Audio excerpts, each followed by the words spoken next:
because we are kings and our words matter.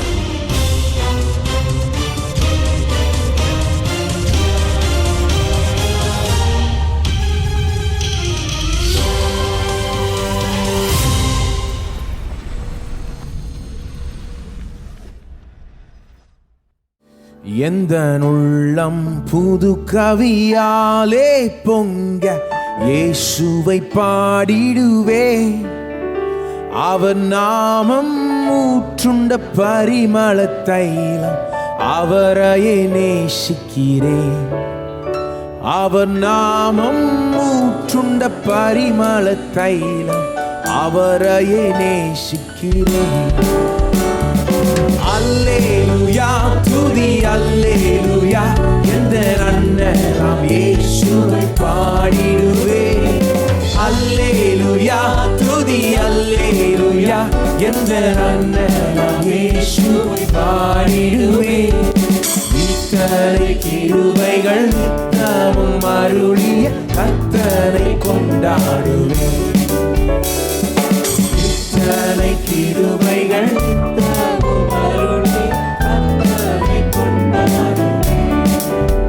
சென்ற காலம் ஓர் சேதமும் அணுகாமல் சொந்தமாக ஆசி பொழிந்தனக்கின்றும் சுகபலன் அளித்தாரே. சொந்தமாக ஆசி பொழிந்தனக்கின்றும் சுகபலன் அளித்தாரே. அல்லேலூயா துதி அல்லேலூயா எந்த நன்னலாம் இயேசுவை பாடிடுவே. அல்லேலூயா துதி அல்லேலூயா எந்த நன்னலாம் இயேசுவை பாடிடுவே. இத்தனை கிருபைகள் நித்தமும் அருளிய கர்த்தரை கொண்டாடுவே.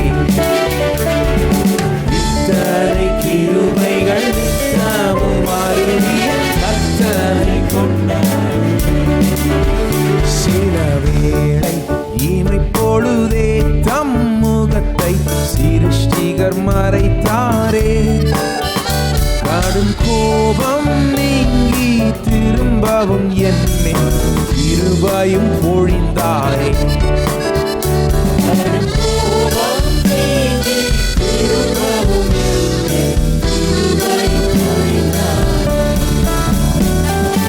அல்லேலூயா துதி அல்லேலூயா இந்த நன்னலாம் இயேசுவை. அல்லேலூயா துதி அல்லேலூயா இந்த நன்னலாம் இயேசுவை பாடிடுவே. இத்தனை கிருபைகள் நித்தமும் அருளிய கர்த்தரை கொண்டாடுவே. இத்தனை கிருபைகள் நித்தமும் அருளிய கர்த்தரை கொண்டாடுவே. பஞ்சகாலம் பெருகிட நேர்ந்தால் என் ஆனாரே. அங்கும் இங்கும் நோய்கள் பரவி வந்தால் அடைக்கலம் அளித்தாரே. அங்கும் இங்கும் நோய்கள் பரவி வந்தால் அடைக்கலம் அளித்தாரே.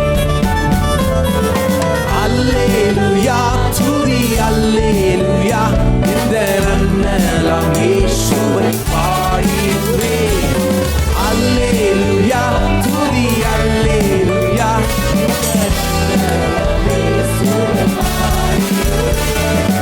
இத்தனை கிருபைகள் நித்தமும் அருளிய கர்த்தரை கொண்டாடுவே.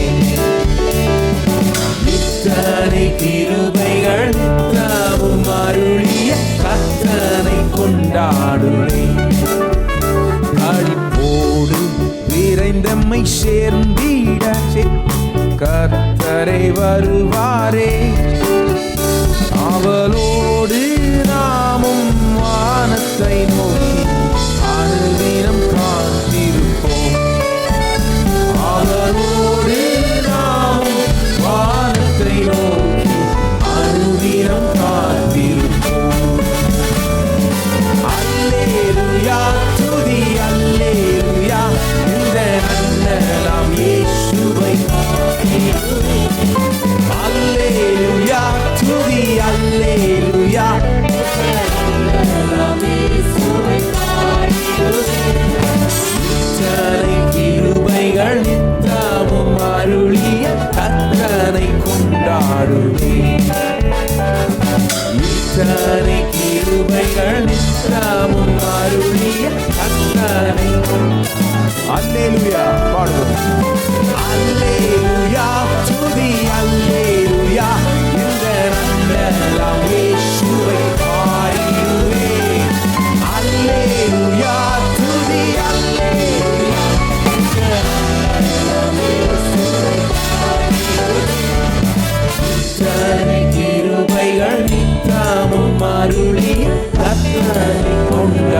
நன்மைகள் நித்தமும் அருளிய கர்த்தரை கொண்டாடுவேன்.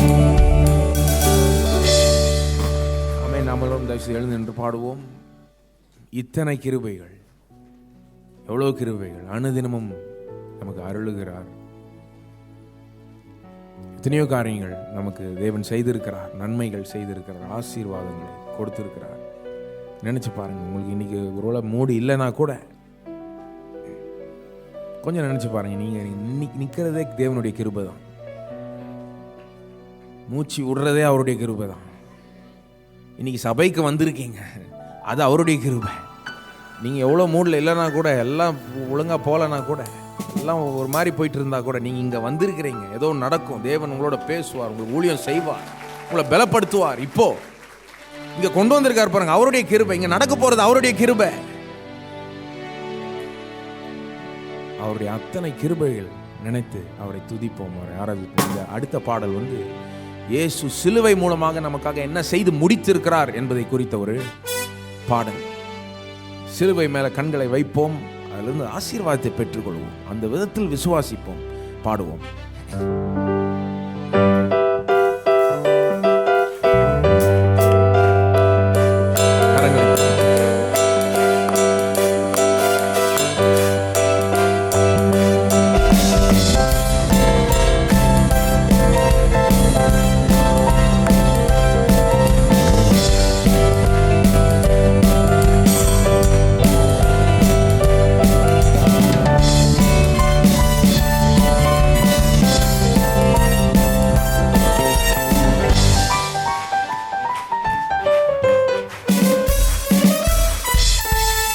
வைத்தீரே முற்றுப்புள்ளியை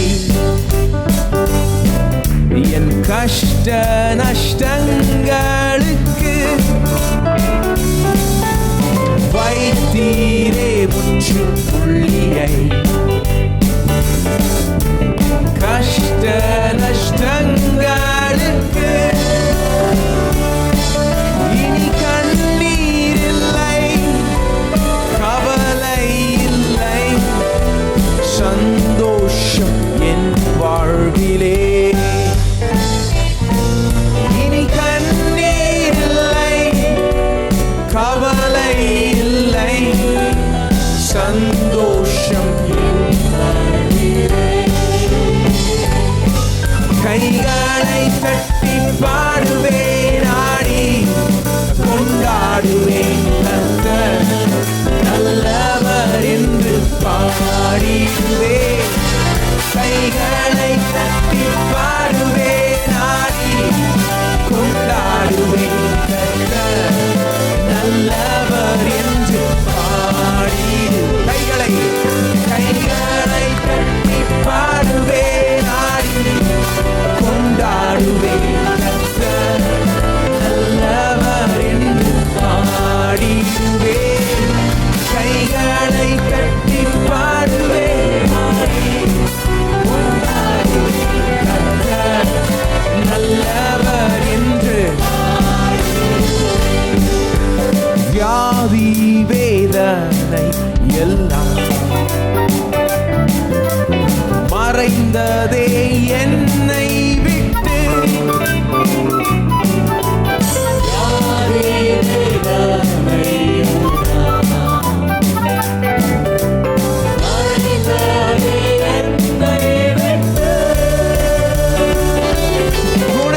குணமானேனே உம் தழும்புகளா, என் பரிகாரி கர்த்தர் நீரே.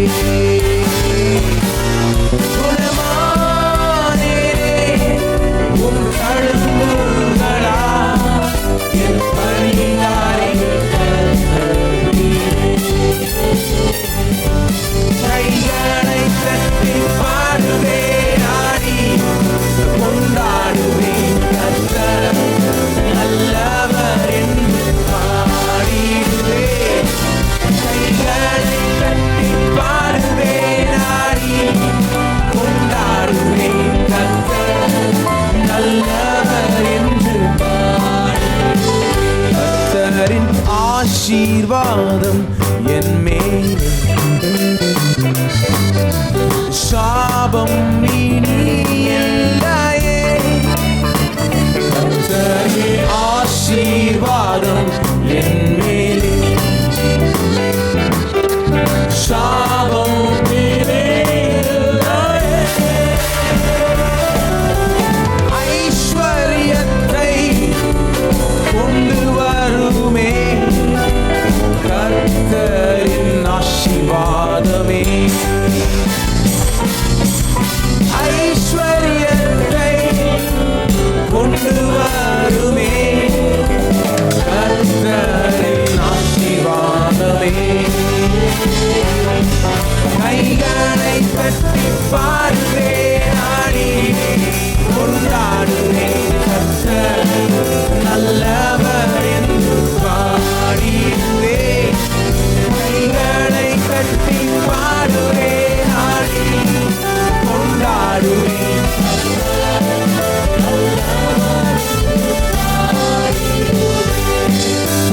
மரணத்தின் வலிமை முற்றும்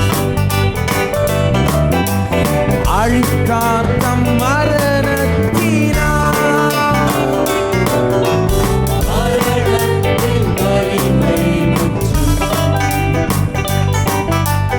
அழித்தார்த்தம் மரணத்தினார். வென்றெழுந்தார் ஜெயவேந்தனாய் சாகாமை நான் வெற்றிட.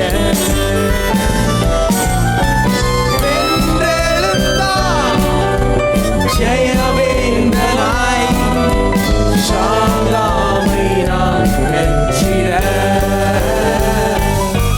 கைகளை தட்டி பாடுவே ஆடி கொண்டாடுவே கர்த்தர் நல்லவர் என்று பாடிடுவே. கைகளை தட்டி பாடுவே ஆடி கொண்டாடுவே கர்த்தர் நல்லவர் என்று பாடிடுவே. கைகளை தட்டி பாடுவே ஆடி கொண்டாடுவே கர்த்தர் நல்லவர் என்று பாடிடுவே. கைகளை தட்டி பாடுவே ஆடி கொண்டாடுவே கர்த்தர் நல்லவர் என்று பாடிடுவே. கரங்களை தட்டி அவரை துதிப்போம். கஷ்டங்களுக்கு ஒரு முற்றுப்புள்ளியை வைத்திருக்கிறார். சிலுவையில் அற்புதமான காரியங்களை முடித்திருக்கிறார். நாம சொந்த பாராட்ட வேண்டும், அவ்வளவுதான். விசுவாசிக்க வேண்டும், அவ்வளவுதான். இன்னைக்கு நமக்கு என்ன தேவையா இருந்தாலும் கடவுள் சொல்லுகிறார், நீ இயேசுவை பாரு, சிலுவையை பாரு, வேற எதுவும் கிடையாது. திரும்ப அந்த இயேசு, உன்னை ரட்சித்த இயேசுவை திரும்ப பாரு, சிலுவையை திரும்ப பாரு. அதுல தான் உனக்கு பதில் அடங்கியிருக்கு. அதுல இருந்து தான் உனக்கு சுகம் வர முடியும், ஆசீர்வாதம் வர முடியும், எல்லாமே அதுல இருந்து தான் வர முடியும். ஆனால் தான் இந்த பந்தியை திரும்ப திரும்ப அனுசரிக்கிறோம். அவருக்கு தெரியும் நமக்கு சிலுவை பற்றி, நமக்கு தெரியும்ன்றது அவருக்கு தெரியும். தெரியாதுன்றீங்க நிறைய பேர். இன்னைக்கு எப்படி யோசிக்கிறாங்க, அது தெரியுங்க, சிலுவை பற்றி தெரியும், அதெல்லாம் பழசு தானே, அவ்வளோதானுங்க. இதில் என்னங்க இருக்கு புதுசு? பழைய சிலுவையில் தான் வல்லமை இருக்கு. அதனால தான் தேவன் திரும்ப திரும்ப அதை அனுசரி, அது திரும்ப திரும்ப ஞாபகம் வைத்துக்கொள், திரும்ப திரும்ப மனதுக்கு கொண்டு வா, அவனுடைய அர்த்தத்தை கவனி, திரும்ப திரும்ப கண்கள் அது மேலே வை, திரும்ப திரும்ப அதை அறிக்கை செய், திரும்ப திரும்ப அதிலிருந்து ஆசீர்வாதத்தை எடுத்துக்கொள் அப்படின்னு சொல்லுகிறார். ஆகவே கண்களை இயேசு மேலே வைப்போம், இன்றைக்கு சிலுவை மேலே வைப்போம். அதன் மூலமாக நமக்கு வர ஆசீர்வாதங்களை பெற்று அனுபவிப்போம். விசுவாசத்தை செயல்படுத்துவோம், ஆசீர்வாதத்தை பெற்று அனுபவிப்போம்.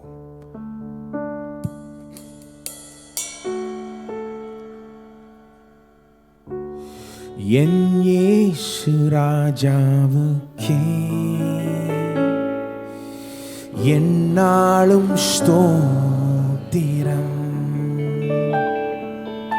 என்னோடு வாழ்பவர்க்கே என்னாலும் ஸ்தோத்திரம். என் இயேசு ராஜாவுக்கே என்னாலும் ஸ்தோத்திரம், என்னோடு வாழ்பவர்க்கே என்னாலும் ஸ்தோத்திரம். பாவங்கள் அனைத்தும் மன்னித்தீரே, நோய்களை சுகமாக்கினீ.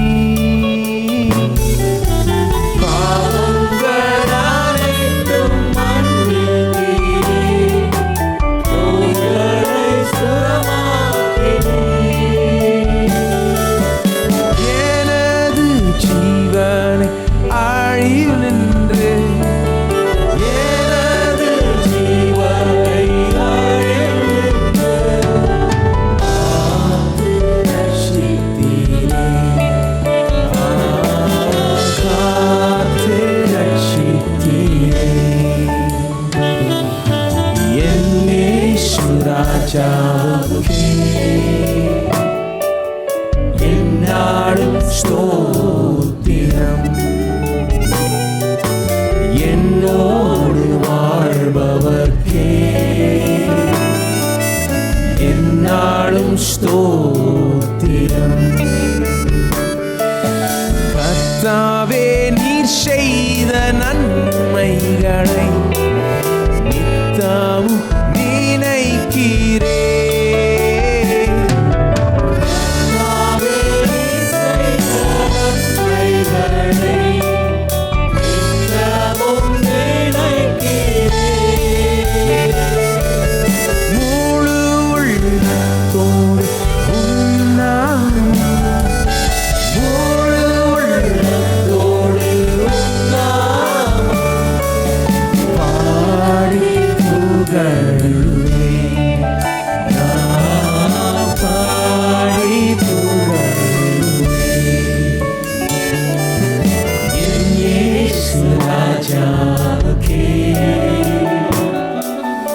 என்னாலும் ஸ்தோத்திரம். என்னோடு வாழ்பவர்க்கே என்னாலும் ஸ்தோத்திரம். இனி நான் வாழ்வது உமக்காக, உமது மகிமைக்காக.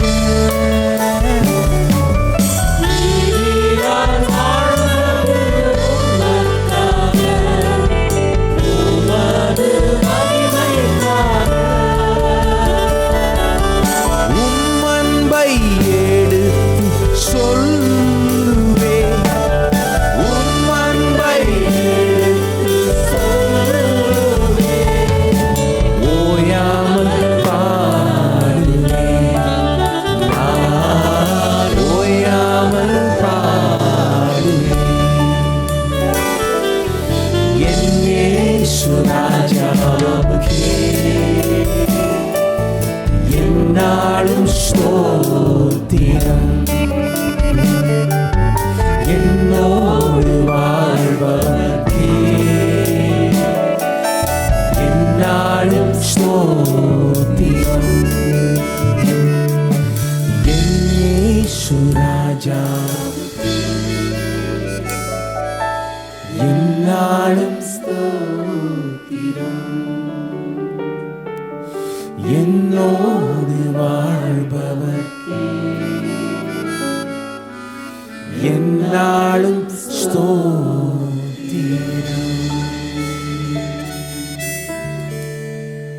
கரங்களை உயர்த்துவோம், உள்ளங்களை ஏறெடுப்போம். அவருக்கு முன்பாக ஸ்தோத்தரிப்போம்.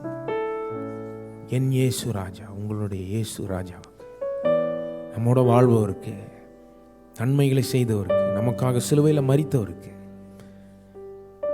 வல்லமையாய் உயிர்த்தெழுந்தவருக்கு, இன்னைக்கு சிங்காசத்தில் வீற்றிருக்கிறவருக்கு உங்களுடைய ஸ்தோத்திரங்களை ஏறெடுங்கள். ஓ ஆண்டவரே, எங்களுடைய கண்கள் உண்மையில் இருக்கிறது ஆண்டவரே. அதை இன்னும் கவனமாய் வைக்கும்படி நீர் எங்களை உதவும் ஆண்டவரே. இயேசுவை நோக்கி பார்க்கும்படி, சிலுவையை நோக்கி பார்க்கும்படி, நீர் எங்களுக்கு செய்தவைகளை நோக்கி பார்க்கும்படி, அதையே பிடித்து கொள்ளும்படி நீர் எங்களுக்கு உதவும் ஆண்டவரே. அதிலிருந்து ஆசீர்வாதத்தை பெற்று அனுபவிக்கும் நீர் உதவும் ஆண்டவரே.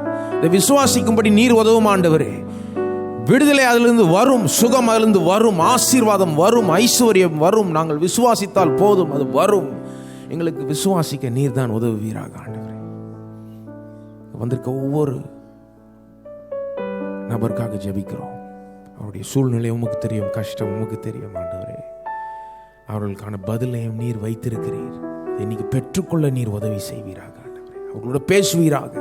இப்போதும் நம்முடைய திரு விருந்தில் நாங்கள் பங்கு கொள்ளும் அனுசரிக்கும் போது அது அர்த்தமுள்ள விதத்தில் அனுசரிக்கும்படி நீர்தான் உதவுவீராக. விசுவாசத்தோடு அனுசரிக்கும்படி நீர்தான் உதவுவீராக ஆண்டவரே.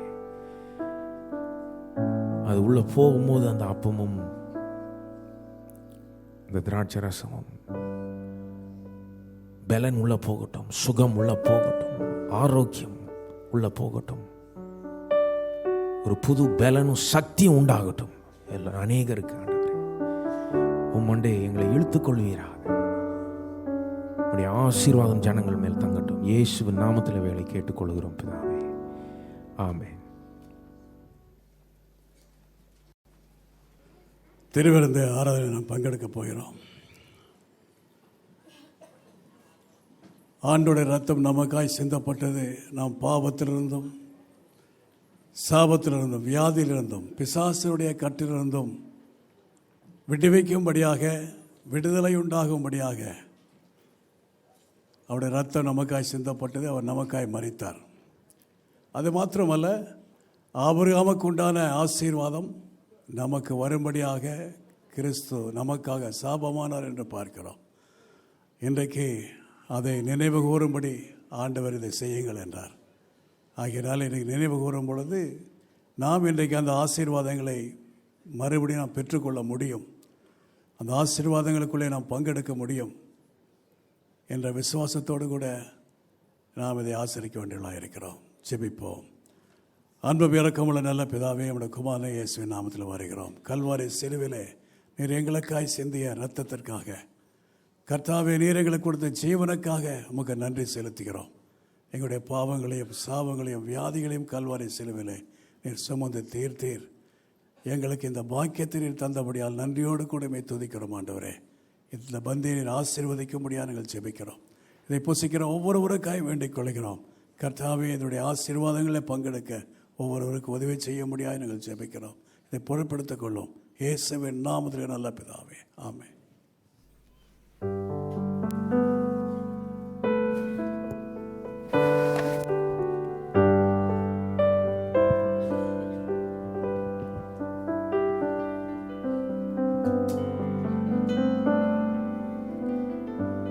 கல்வாரி ஸ்நேகம் கரைத்திடும் என்னை, கல்மனம் மாற்றி கரைந்தோட செய்யும். கல்வாரி ஸ்நேகம் கரைத்திடும் என்னை, கல்மனம் மாற்றி கரைந்தோட செய்யும். கல்வாரி ஸ்நேகம்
செய்யும் கல்வாரி ஸ்நேகம் கரைத்திடும் என்னை கல்மனம் மாற்றி கரைந்தோட செய்யும் கல்வாரி ஸ்நேகம்.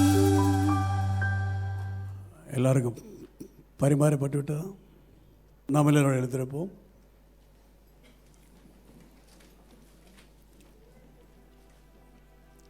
நான் உங்களுக்கு ஒப்புவித்தை கர்த்தரிடத்தில் பெற்றுக்கொண்டேன். என்னவெனில் கர்த்தராகிய இயேசு தாம் காட்டி கொடுக்கப்பட்ட அன்று ராத்திரியிலே அப்பத்தை எடுத்து ஸ்தோத்திரம் பண்ணி அதை பிட்டு, நீங்கள் வாங்கி புசியுங்கள், இது உங்களுக்காக பிற்கப்படுகிற என்னுடைய சரீரமாக இருக்கிறது, என்னை நினைவு கூறும்படி இதை செய்யுங்கள் என்றார். நாம் புசிப்போம்.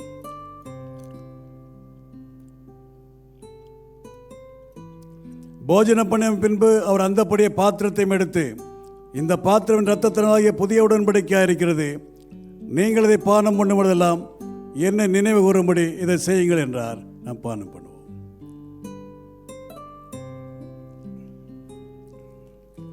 Praise the Lord. நம்முடைய கரங்களை உயர்த்தி கர்த்தரை ஸ்தோத்திரிப்போம். Praise the Lord. கர்த்தாவே உமக்கு ஸ்தோத்திரம். உம்முடைய இரத்தத்துக்காய் ஸ்தோத்திரம் ஆண்டவரே. உம்முடைய மரணத்துக்காக உமக்கு நன்றி செலுத்துகிறோம் ஆண்டவரே. நாங்கள் துதிக்கிறோம், ஸ்துதிக்கிறோம் கர்த்தாவே, ஸ்துதிக்கிறோம் ஆண்டவரே. உங்கள் ரத்தத்தால் கழுவப்படிகளை தெரிந்து கொண்டீரே, உங்கள் நன்றி செலுத்துகிறோம். எங்களை விடுதலையாக்கினீரே, உம்மை ஸ்தோத்திரிக்கிறோம் கர்த்தாவே, துதிக்கிறோம் ஆண்டவரே. எங்களுடைய பாவங்கள் மன்னிக்கப்பட்டிருப்பதற்காக உம்மை துதிக்கிறோம் கர்த்தாவே. எங்களுடைய வியாதிகளை போக்கினதற்காக உம்மை ஸ்தோத்திரிக்கிறோம் ஆண்டவரே.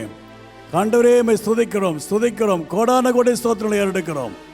ஹல்லேலூயா, பிரைஸ் தி லார்ட். கர்த்தாவே ஸ்தோத்திரம். அன்பும் இரக்கமுள்ள நல்ல பிதாவே, முடக்கமான இயேசுவின் நாமத்தில் நம்முடைய சமூகத்தில் கடந்து வருகிறோம். இன்றைக்கு இதை ஆசரிக்கும்படியாக நீர் எங்களுக்கு பாராட்டி நம்முடைய அன்புக்காக உம்மை ஸ்தோத்திரிக்கிறோம் ஆண்டவரே. கர்த்தாவே, எங்களுடைய பாவங்களையும் சாபங்களையும் வியாதிகளையும் வேதனைகளையும் கல்வாரி சிலுவிலே சுமந்து தீர்த்தீரே, அதற்காக உமக்கு நன்றி செலுத்துகிறோம்.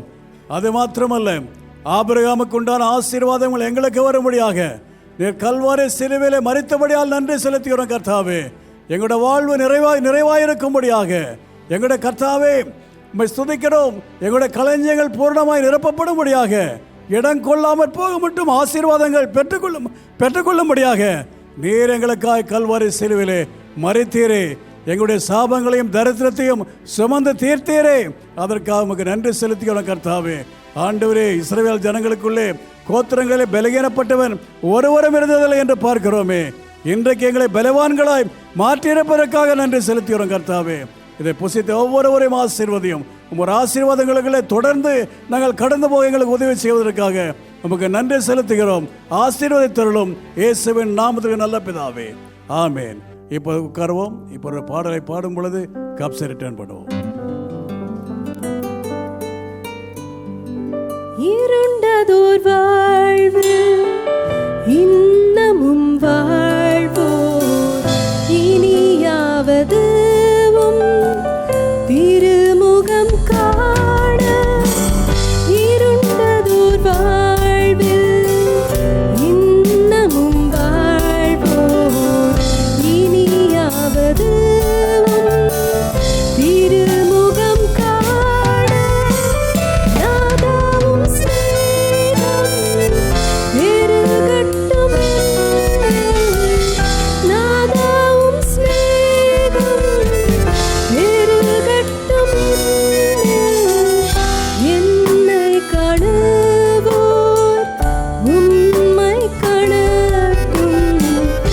கல்வாரி ஸ்நேகம் கரைத்திடும் என்னை கல்மனம் மாற்றி கரைந்தோடச் செய்யும்.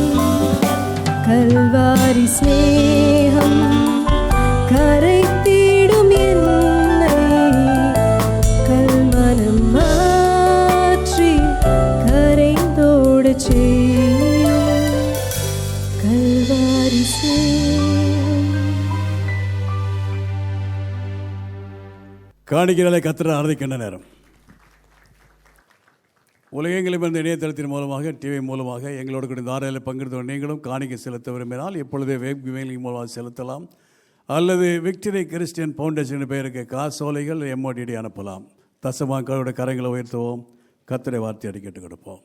தேவனுடைய வார்த்தை சொல்கிறது, கொடுங்கள் அப்பொழுது கொடுக்கப்படும், அமைக்கி குலுக்கி சரிந்து விடும்படி நன்றாய் எழுந்து மடியில் போடுவார்கள். என் தேவன் என்னுடைய குறைவுகளையும் தேவைகளையும் அவருடைய மகிமை நேசத்தின்படி கிறிஸ்து இயேசுவுக்குள் நிறைவாக்குவார் என்று நான் விசுவாசிக்கிறேன். என் காணிக்கையினாலே தேவனை கனப்படுத்துகிறேன். ஆமென். கரங்களை கீழே பெற்றுக்கொள்வார்கள். புதிதாய் வந்தலை வரவேற்க விரும்புகிறோம். இந்த ஆராதனைக்கு முதல் தடையாய் வந்திருந்தால் தயவுசெய்து கரங்களை உயர்த்துங்கள். உள்ளே இருப்போம், வெளியே இருப்போம், மேலே அமர்ந்து இருப்போம். ஒரு சில வினாடிகளுடைய கரங்களை உயர்த்துங்கள். உங்களுக்கு சபை செய்திகளுடைய புரோஷரை கொடுப்பார்கள். அந்த புரோஷரின் மத்தியிலே ஒரு அட்டையை பார்ப்பீர்கள். உங்கள் பெயரையும் விலாசத்தையும் எழுதி நீங்கள் போகும் பொழுது சிடி சாலை கொடுத்தால் நம்முடைய போதனைகள் பேசின 8 செய்திகளை MP3 சிடியும் வெற்றியும் வாழ்வுங்கிற மாதாந்திர தமிழ் பத்திரிகையையும் வெகுமதியாய் கொடுப்ப பெற்று செல்லலாம். வருகிற 12ஆம் தேதி VBSனுடைய கடைசி கூட்டங்கள் நடைபெறும். மாலையிலே 6 மணிக்கு நடைபெறும். அதை ஞாபகத்தில் வைத்துக் கொள்ளுங்கள்.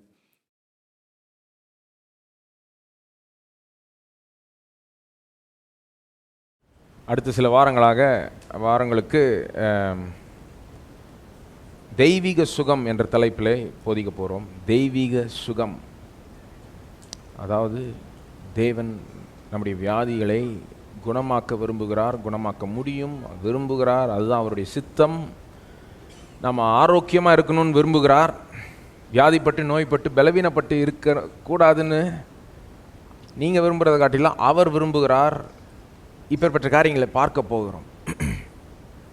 சுகத்தை எப்படி பெற்றுக்கொள்வது, எப்படி சுகம் நம்ம மீட்பிலே அடங்கி இருக்குது, இந்த மாதிரி காரியங்களை பார்க்க போகிறோம். இது ஏன் அவசியம்னு நான் ரொம்ப சொல்ல தேவையில்லைன்னு நினைக்கிறேன். உங்களுக்கே தெரியும் வியாதி இன்றைக்கி எவ்வளோ பெரிய ஒரு பிரச்சனையாக இருக்குதுன்னு. வியாதியும் நோயும் இன்றைக்கி ஒரு பெரிய பிரச்சனையாக இருக்குது. உண்மையிலே நாம் இன்றைக்கி 21ஆம் நூற்றாண்டில் வாழ்ந்து கொண்டு இருக்கலாம். ரொம்ப அட்வான்ஸ் எல்லாம் ஆகிருக்கிறோம். மருத்துவ சிகிச்சையெல்லாம் ரொம்ப அட்வான்ஸ் ஆகிருக்கு, உண்மைதான்.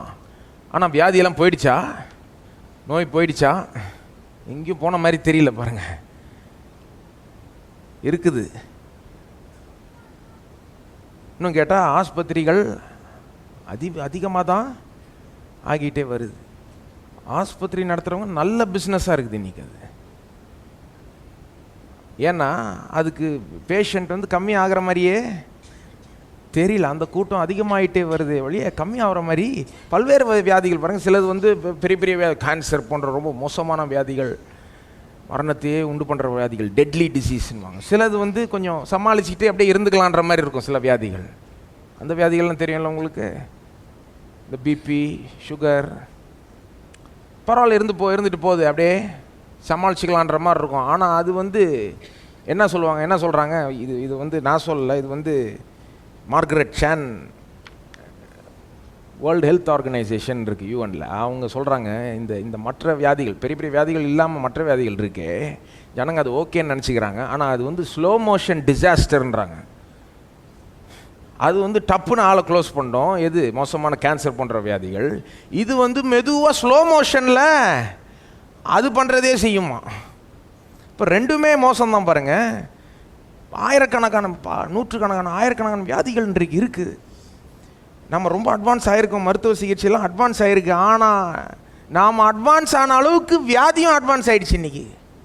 என்ன சொல்கிறாங்களா, இந்த ஆன்டிபயாட்டிக்ஸ்லாம் இருக்குது பாருங்கள். நீங்கள் டாக்டர்கிட்ட போனீங்கன்னா சில நேரம் ஆன்டிபயாட்டிக் எழுதி கொடுக்குறாங்க. இந்த நோய்க்கு இந்த ஆன்டிபயாட்டிக் எடுங்க. அப்போ கேட்கும்.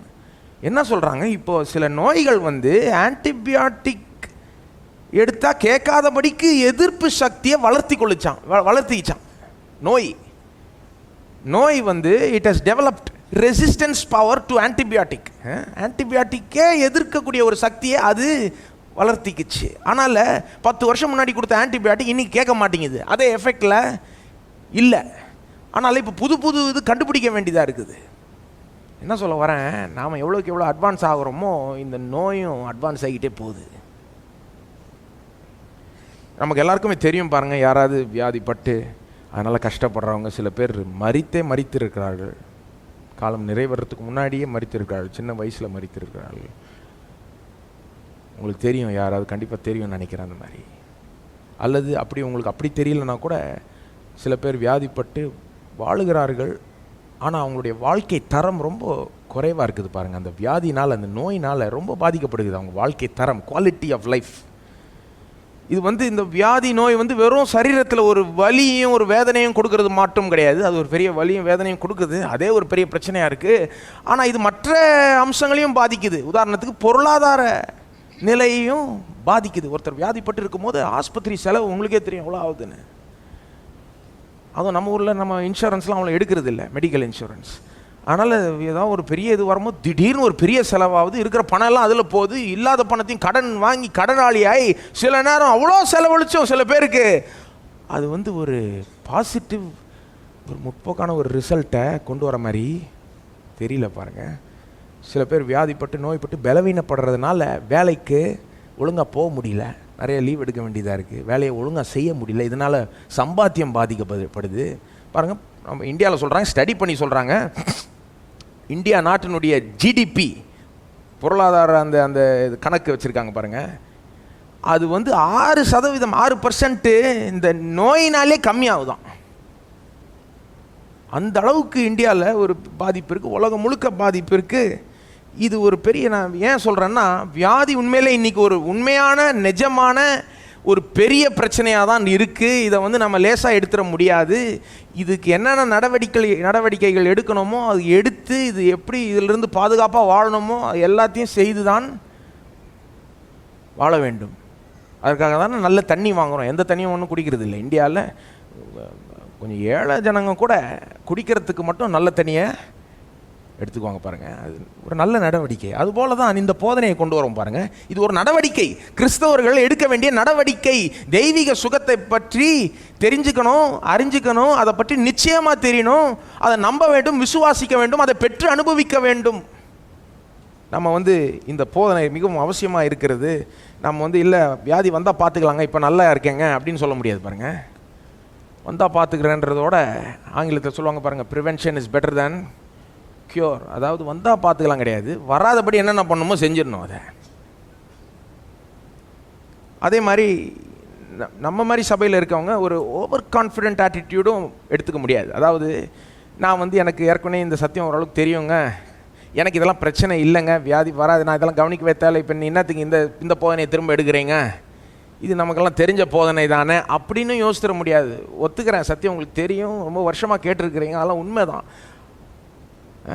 சில பேர் யோசிக்கணும், நான் தேவனுடைய பிள்ளை, எனக்கு வாக்குத்தத்தங்கள் இருக்குது, எனக்கெல்லாம் இது பிரச்சனை கிடையாது, எனக்கெல்லாம் வராது, இதெல்லாம் எனக்கு தேவையில்லை இந்த போதனைன்ற மாதிரி யோசிப்பாங்க சில பேர். அப்படி யோசிக்கிறது தவறு பாருங்கள். தேவன் எதற்காக வாக்குத்தத்தங்களை கொடுத்தார்? சுகத்துக்கு ஏற்ற வாக்குத்தத்தங்கள் எதற்காக கொடுத்தார்? இதெல்லாம் இருக்குது, எனக்கு பரவாயில்ல, எனக்கு போதனை தேவையில்லைன்னு போகிறதுக்காக கிடையாது. வாக்குத்தத்தத்தை கொடுத்து இரவும் பகலும் இதில் தியானமாயிருன்றாரு. இது ஆழமா படி, இன்னும் விசுவாசி, அப்படிதான் சொல்றாரு பாருங்க. திரும்ப திரும்ப இந்த திருவிருந்தை அனுசரி, சிலுவையில் நான் உனக்காக என்ன செய்தேன்னு நினைத்து பார், அதை பெற்று அனுபவி, திரும்ப திரும்ப செய், அப்படிதானே சொல்றாரு. ஆகவே நம்ம ஒரு ஓவர் கான்ஃபிடென்ட் ஆட்டிடியூடும் நல்லதில்லை. இதை நம்ம திரும்ப கவனிக்க வேண்டும், திரும்ப இதில் ஆழமாக போக வேண்டும், நினைவு பூட்ட வேண்டும் நமக்கே. இந்த போதனையுடைய குறிக்கோள் என்னது? நீங்கள் வேதத்திலிருந்து இதை பற்றி அறிந்து கொள்ள வேண்டும் தான் குறிக்கோள். வேதத்திலிருந்து சுகத்தை பற்றி அறிந்து கொள்ள வேண்டும். எப்படி இது தேவனுடைய சித்தம், எப்படி உங்களுக்கு இது வர முடியும், எப்படி நீங்கள் பெற்றுக்கொள்ளலாம், நிறைய காரியங்கள் பார்க்க போகிறோம். இதெல்லாம் எல்லாத்தையும் சொல்கிறதுக்கு நேரம் இல்லை. வேதத்திலிருந்து சத்தியத்தை அறிய போகிறீர்கள். ஆனால் இதற்கு மேலான குறிக்கோள், இந்த போதனுடைய ஒட்டுமொத்த குறிக்கோள் என்ன தெரியுமா? நீங்கள் சுகமடைய வேண்டும். என்ன வரணும்? சுகமடைய வேண்டும். நீங்கள் பலப்பட வேண்டும், ஆரோக்கியம் அடைய வேண்டும். ஆரோக்கியம் வரணும், உடலில் ஒரு ஆரோக்கியம், ஹெல்த். சுகம் மட்டும் கிடையாது, சுகம் ஹெல்த்தியாக இருக்கிறது பாருங்கள், அது அடுத்த லெவல். ஏன்னா அப்போ தான் நம்ம தேவனுடைய நோக்கத்தின் திட்டத்தையும், நம்ம வாழ்க்கைக்கு வைத்திருக்க நோக்கத்தின் திட்டத்தையும் நிறைவேற்ற முடியும். கொஞ்சம் யோசித்து பாருங்கள். இன்றைக்கி வியாதி நோய் பலவீனத்தினால நிறைய பேர் தேவனுடைய நோக்கத்தின் திட்டத்தையும் முழுமையாக நிறைவேற்ற முடியாமல் இருக்கிறார்கள். கரெக்டாக? சும்மா சின்ன உதாரணம் கொடுக்குறேன். உங்களுக்கு பாடக்கூடிய ஆற்றல் இருக்குன்னு வைங்க, திடீர்னு சளியும் ஒரே தொண்டையும் ஒரு வழி ஆயிடுச்சுன்னா என்ன ஆகும்? பாட முடியாது. சின்ன உதாரணம் தான். ஆனால் இது பாருங்கள், இது பெரிய அளவில் வேலை செய்யுது இன்றைக்கி. தேவன் எத்தனையோ பேருக்கு பெரிய பெரிய திட்டங்கள் வைத்திருக்கார். நீங்கள் எங்கெங்கேயோ போகணும், ஏதோ செய்யணும், எப்படியோ பாதிக்கணும், பாதிப்பை ஏற்படுத்தணும் உங்கள் வேலையில், உங்கள் குடும்பத்தில், மற்ற இடங்களில் அப்படின்னு விரும்புகிறார். ஆனால் நம்ம வியாதியினால், நோயினால், பலவீனத்தினால என்ன பண்ணிடுறோம்? பண்ண முடியாமல் ஆகிடுது. அதுதான் உண்மை. பணம் வேஸ்ட் ஆகுது, டைம் வேஸ்ட் ஆகுது. கொஞ்சம் யோசிச்சு பார்த்துருக்கீங்களா? டாக்டர் ஆஃபீஸில் வெயிட் பண்ணியே வாழ்நாளே போயிடும் போல இருக்குது. இந்தியாவில் சொல்கிறாங்க, ஒட்டு மொத்த கணக்கு பார்த்தா எத்தனை டாக்டர் இருக்காங்கன்னு பார்த்தா 1000 பேருக்கு ஒரு டாக்டர் தான் இருக்காங்களாம். 1000 பேருக்கு ஒரு டாக்டர். அப்போ எப்படி வெயிட் பண்ணாமல் இருக்க முடியும் சொல்லுங்கள்? டாக்டருங்களை பழி சொல்ல முடியாது. நம்ம அவங்க முடிஞ்சதை செய்கிறாங்க. என்ன சொல்ல வரேன், இதெல்லாம் இவ்வளோ கஷ்டம் இருக்குங்க. ஆனால் ரொம்ப ஈஸியான வழியை தேவன் கொடுத்துருக்கிறார். அவரே சுகம் தரேன்றார். பரவாயில்ல, டாக்டர்கிட்ட போங்க, தாராளமாக போங்க, எப்படியா சுகத்தை பெற்றுக்கொள்ளுங்க. ஆனால் அதெல்லாம் விட ஒரு ஈஸி வழி இருக்குன்னு தெரிஞ்சுக்கோங்க, அறிஞ்சுக்கோங்க, நிச்சயமாக இருங்க. அதை குறித்து தேவன் சுகமளிக்க விரும்புகிறார், குணமாக்க விரும்புகிறார். அவர் உங்களுடைய பரிகாரியாகிய கர்த்தராக இருக்க விரும்புகிறார். இந்த போதனையுடைய குறிக்கோள், நீங்கள் உங்களுக்கு சுகம் உண்டாகணும். எல்லாரும் சொல்லுங்க, சுகம் உண்டாகும். எப்பேற்பட்ட வியாதியில் இருந்தாலும், எப்பேற்பட்ட கஷ்டத்தாக இருந்தாலும் சுகம் உண்டாகும். டாக்டருங்க ஒரு வேளை சொல்லியிருக்கலாம், உங்களுக்கு இது முடியாதுங்க, இது இவ்வளோதாங்க பண்ண முடியும், நீங்கள் ரொம்ப லாஸ்ட் ஸ்டேஜில் வந்துட்டீங்க, ஒன்றும் முடியாதுன்னு டாக்டருங்க சொல்லியிருக்கலாம். ஆனால் தேவன் ஒருபோதும் அப்படி சொல்வது, இயேசு ஒரு நாள் அந்த மாதிரி சொன்னதில்லை. யாரையும் பார்த்து மன்னிக்குவோம், நீ ரொம்ப லேட்டாக வந்துட்ட, கிடையவே கிடையாது. இயேசுவின் இடத்தில் வந்தால், இயேசுவை விசுவாசித்தா, கல்வாரி சிலுவை விசுவாசித்தா சுகம் உண்டாகும். இந்த போதனையுடைய குறிக்கோளே அதுதான். ஆகவே இன்றைக்கி ஆரம்பிப்போம். ஆரம்பத்தில் இன்றைக்கி வந்து முதல் நாள்னால கொஞ்சம் ஆரம்ப விஷயங்களை கவனிக்கணும். அதாவது எங்கே ஆரம்பிக்கணும்? ஆரம்பத்திலே ஆரம்பிக்கணும். எப்படி இதெல்லாம் தொடங்குச்சு, எப்படி இது வந்தது, அதை கவனிக்க வேண்டியதெல்லாம் நமக்கு தெரிஞ்ச கதை தான். ஆனால் திரும்ப கவனிக்க வேண்டும். ஆதியாகமம் 1ஆம் அதிகாரம் 2ஆம் அதிகாரம் ரொம்ப முக்கியம். ஏன்னா எப்படி உலகத்தை உண்டாக்கினார், எப்படி முதல்ல ஆதியில் எப்படி விஷயம் இருந்தது, எப்படி மாறிடுச்சுன்ற சத்தியம் அங்கே தான் வருது பாருங்கள். நம்ம நிறைய சில பேர் வந்து ஒரேடியாக திடீர்னு பைபிளுக்கு நடுவில் ஒரு 5 வசனத்தை எடுத்துக்கிட்டுனா சொல்லுவாங்க, பாருங்கள் இங்கே சொல்லுது பாருங்கள், கர்த்தர் வியாதியை கொடுக்குறாருன்னு சொல்லுது பாருங்கள், என்ன சொல்கிறீங்க இதுக்கு அப்படின்னு. உடனே டைரெக்டாக பைபிள் நடுவில் போயிடுவாங்க. எங்கேயாவது போய் ஒரு 10 வசனத்தில் சிக்கிக்குவாங்க. அங்கே நான் என்ன சொல்கிறேன், ஆரம்பிக்கும் போது எங்கே ஆரம்பிக்கணும்? ஆரம்பத்திலே ஆரம்பிக்கணும். ஆதியிலே ஆரம்பிக்க வேண்டும். ஆதியாகமம் 1:1 ஆதியிலே தேவன் வானத்தையும் பூமியும் சிருஷ்டித்தார். அப்புறம் அதை வாசிக்கிட்டே போனீங்கன்னா பல காரியங்களை சிருஷ்டித்தார்னு சொல்லப்படுகிறது. 3ஆம் வசனத்தில் வெளிச்சத்தை சிருஷ்டிக்கிறார். 4ஆவது வசனத்தில் அந்த வெளிச்சத்தை பார்த்து நல்லது என்று தேவன் கண்டார். 6ஆம் வசனத்தில் ஆகாய விரிவை சிருஷ்டிக்கிறார். அப்புறம் அது நல்லது என்று கண்டாராம். 11ஆம் வசனத்தில் புல்லை, பூண்டு, இந்த கனி விருட்சங்கள் இதெல்லாம் சிருஷ்டித்துட்டு 12ஆம் வசனத்தில் அது நல்லது என்று கண்டார். 14ஆம் வசனத்தில் சுடர்கள், 16ஆம் வசனத்தில் நட்சத்திரங்கள் இதெல்லாம் சிருஷ்டித்துட்டு 18ஆம் வசனத்தில் அது நல்லது என்று கண்டார். 20ஆம் வசனத்தில் ஜீவஜந்துகள், பறக்கும் பறவைகள் இவைகளை சிருஷ்டிக்கிறார். 21ஆம் வசனத்தில் அது நல்லது என்று கண்டார். அப்புறம் கடைசியில் மனுஷனை சிருஷ்டிக்கிறார். அப்புறம் கடைசியில் எல்லாத்தையும் முடிச்சுட்டு 31ஆம் வசனம் பாருங்கள், எல்லாத்தையும் ஒரு பார்வை பார்க்குறார். அப்பொழுது தேவன் 31ஆம் வசனம், அப்பொழுது தேவன் தாம் உண்டாக்கின எல்லாவற்றையும் பார்த்தார். அப்படியே பின்னாடி நின்று அப்படியே பார்க்குறார், எல்லாத்தையும் பார்க்குறார். நீங்கள் பண்ணியிருக்கீங்களா அந்த மாதிரி? எதாவது நல்லதாக பண்ணிவிட்டு அப்படி பின்னாடி கொஞ்சம் நின்று அப்படியே ரசிச்சிருக்கீங்களா? அந்த மாதிரி பண்ணுறாரு தேவன். கொஞ்சம் நின்று பார்த்து ரசிக்கிறார். என்ன சொல்கிறாரு?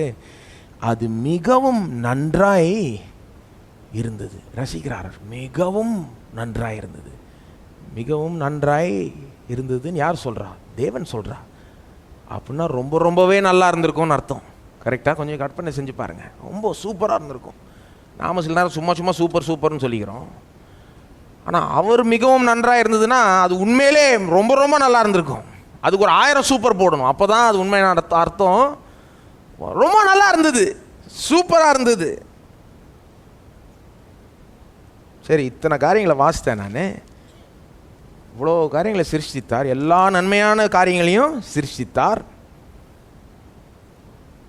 என்னைக்கு வியாதியை சிருஷ்டித்தார்? கேன்சரை என்னைக்கு சிருஷ்டித்தார்? 3ஆவது நாள் இல்லையா? அல்லது எய்ட்ஸ் நோயை 4ஆவது நாள் சிருஷ்டித்தாரா? அல்லது ஒரு ஜுரத்தை 5ஆவது நாள் சிருஷ்டித்தாரா? ஒரு தலைவலியாவது சிருஷ்டித்தாரா? அதை பற்றி எதாவது வாசிக்க முடியுதா? முதல் அதிகாரத்தில், 2ஆம் அதிகாரத்தில் எங்கேயாவது வியாதியை பற்றி, நோயை பற்றி, ஒரு பலவீனத்தை பற்றி, வேதனையை பற்றி, வலியை பற்றி ஏதாவது ஒன்று இருக்குதா? இங்கே ஒன்றுமே கிடையாது பாருங்க. ஏன் இல்லை? ஏன்னா அவர் வெறும் நல்லதை மாத்திரம் சிருஷ்டித்தார். சில பேர் சொல்லுவாங்க, கேட்டிருக்கீங்களா, வியாதி வந்து சில நேரம் நல்லது தாங்க அப்படின்வாங்க. அது எப்படின்னு கேட்டிங்கன்னா என்ன சொல்லுவாங்க? சில நோக்கங்களுக்காக கடவுள் கொடுக்குறார், ஒரு நோக்கத்தோடு கொடுக்குறார், நமக்கு ஏதோ போதிக்கணும்னு கொடுக்குறார், அவருடைய நாமம் மகிமைப்படணும்னு கொடுக்குறார், என்னென்னமோ சொல்லுவாங்க, கேட்டிருக்கீங்கல்ல. அது நல்லது, அவர் தராரு, ஒரு காரணத்துக்காக கொடுக்கறதுனால அதில் ஏதோ நல்லது இருக்குது. நான் சொல்லுகிறேன், அது நல்லதாக இருந்தால் தேவன் சிருஷ்டித்திருப்பார். நாம் இன்னைக்கு உலகத்தில் பார்க்குற ஒவ்வொரு நல்ல காரியமும் யார் சிருஷ்டித்தா, யார் உண்டாக்கினது? தேவன். நாம கிடையாதுங்க. நாம் எந்த நல்ல காரியமும் உண்டாக்கலை. நாம் என்ன பண்ணுறோம்? இந்த கம்ப்யூட்டர் ஏதாவது உண்டாக்கிட்டு இருக்கோம், நாம் சூப்பர்னு சொல்லிக்கிறோம். ஆனால் இந்த கம்ப்யூட்டரை உண்டாக்குற மூளையே யார் சிருஷ்டித்தது? தேவன் தான். ஸோ எல்லாத்துக்கும் ஊற்றுக்காரன் தேவன் தான். இந்த உலகத்தில் இன்னைக்கு ஒரு நன்மையான காரியம் கூட இருக்காது கடவுள் இல்லாமல். எல்லா நன்மையான காரியங்களும் தேவன் தான் சிருஷ்டித்தார். அவர் இல்லாமல் இங்கே நன்மையே இருக்காது, நல்ல காரியங்களே இருக்காது. நான் சொல்கிறேன், வியாதியில் நல்லது இருந்தால் அவர் சிருஷ்டித்திருப்பார். அதில் நல்லதே கிடையாது. அது வந்து ஒரு கெட்ட காரியம் பாருங்கள். வியாதி நல்லதுன்னு சொல்கிற அளவுக்கு வந்துட்டோம் நம்ம. கிறிஸ்தவர்கள் வந்துட்டார்கள். உலகத்தான் கூட அப்படி சொல்ல மாட்டான் பாருங்கள். வியாதி நல்லதுன்னு சொல்ல மாட்டான். சரி இருந்துட்டு போகுதுன்னு விடுவானே ஒழிய, இல்லை அது நல்லது அப்படின்னு. கிறிஸ்தவர்கள் எப்படி போயிட்டாங்க? இருந்துட்டு போதுன்னு இருக்கிற லெவலில் தாண்டிட்டாங்க. இப்போ எப்படி சொல்கிறாங்க? அது இருக்கட்டும்ங்க, அதிலிருந்து நம் தேவன் வந்து ஏதோ போதிக்கிறார் நமக்கு, இது ஒரு நோக்கத்துக்காக வைத்திருக்காரு, இது நல்லது இது அப்படின்னு சொல்கிற அளவுக்கு கிறிஸ்தவர்கள் ஆயிட்டார்கள். எப்படி நல்லதுன்னு சொல்ல முடியும்? நல்ல காரியங்கள்லாம் ஆதியிலே சிருஷ்டிக்கப்பட்டது பாருங்கள். ஆதியில் வியாதியே இல்லை.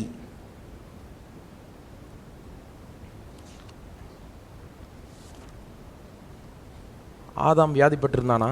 அவனுக்கு ஏதாவது இந்த பிபி சுகர் மாதிரி ஏதாவது இருந்ததுன்றீங்க? அவனுக்கு கேன்சர் மாதிரி ஏதாவது இருந்தது? ஒன்றும். அவனுக்கு ஒரு சின்ன ஒரு தலைவலி கூட கிடையாது. அவனை பார்த்து யாரும் சொல்லப்பா சளியாக இருக்குது ஐஸ்கிரீம் சாப்பிடாதுன்னு யாரும் சொல்லப்பா. அவன் இன்றைக்கி பிள்ளைங்கள்லாம் சளி இருக்குது ஐஸ்கிரீம் சாப்பிடக்கூடாதுன்ற அந்த மாதிரி ஆதாம் பற்றி யாராவது சொன்னாங்களா? அவனுக்கு ஆதாமை பார்த்து நீங்கள் சொல்லியிருந்தீங்கன்னு வைங்க, ஆதாமே எனக்கு கொஞ்சம் தலைவலிக்குது அப்படின்னா அவனாக்கு சொல்லியிருப்பான். அப்படின்னா என்னது தலைவலினா? அவனுக்கு என்னன்னே புரிஞ்சிருக்காது. ஏன்னா அவனுக்கு வியாதினா என்னன்னே தெரியாது, நோயினா என்னன்னு பலவீனத்தை பார்த்ததே கிடையாது, அனுபவித்ததே கிடையாது. அவன் அப்பேற்பட்ட ஒரு உலகத்தை தேவன் சிருஷ்டித்தார். ஏன் இதை பார்க்குறோம் பாருங்க. தேவனுடைய பூரண சித்தத்தை பார்க்கணுமா, அறிந்து கொள்ளணுமா, ஆரம்பத்தை பார்க்க வேண்டும். ஆரம்பம் மட்டும் கிடையாது, முடிவை பார்க்க வேண்டும். ஆதியையும் பார்க்க வேண்டும், இந்த முடிவையும் பார்க்க வேண்டும். வெறும் நடுவில் போய் பார்த்துட்டு இருக்கக்கூடாது. 10 வசனத்தை எடுத்துக்கிட்டு அப்படியே சிக்கிட்டு இருக்கக்கூடாது பாருங்க. நடுவில் பார்த்தா என்ன தெரியுது? சில பேர் வந்து எல்லாத்தையும் கெடுத்தது தெரியுது. தேவனுடைய பூரணமான சித்தம் எங்கே விளங்குது? ஆரம்பத்தில், முடிவிலே. இது எப்படி இருக்குன்னா பாருங்க, நீங்கள் ஒரு படத்தில், திரைப்படத்தில் சொல்கிறேன், ஆரம்பத்தையும் விட்டுறீங்கன்னு வைங்க, முக்கியமான சீனையும் விட்டுறீங்க, அப்புறம் கடைசியில் வர கிளைமேக்ஸ் அந்த முடிவு அதையும் விட்டுறீங்கன்னு வைங்க. படம் பார்க்குறவங்களுக்கு சொல்கிறேன், கோச்சிக்க வேண்டாம், பார்க்காதவங்க பரவாயில்ல, பார்க்காத மாதிரி கேட்டுக்கோங்க. பட் வெறும் நடுவில் ஒரு 2-3 சீன் பார்க்குறீங்கன்னு வைங்க, அந்த 2-3 சீனில் ஹீரோ வந்து ஏதோ தப்பாக பண்ணுற மாதிரி இருக்குது. அதை பார்த்துட்டு சொல்லுவீங்களா, என்னங்க ஹீரோ இவ்வளோ கெட்ட ஆளாக இருக்கிறாரு சொல்லுவீங்க? சொல்ல மாட்டாங்க, யாரும் சொல்ல மாட்டாங்க. ஏன்னா அவங்களுக்கு எல்லாருக்கும் தெரியும், படம்னா முழுசாக பார்க்கணும், ஃபஸ்ட்லேருந்து கடைசி வரைக்கும் பார்க்கணும், அப்போ தான் ஒழுங்காக புரியும். ஆனால் கிறிஸ்தவர்கள் என்ன பண்ணுறாங்க, அரைகுறையாக நடுவில் போய் ஒரு 10 வசனத்தை மட்டும் பார்த்துக்கிட்டு இப்படியே வச்சுக்கிட்டு, என்னங்க இப்படி கர்த்தர் இங்கே கொடுக்குறாரு வியாதியை அப்படின்னு சொல்லுதேங்க, என்னங்க சொல்கிறீங்க அப்படின்னு இருக்காங்க பாருங்கள். ஆங்கிலத்தில் சொல்லுவாங்க பிக் பிக்சர்.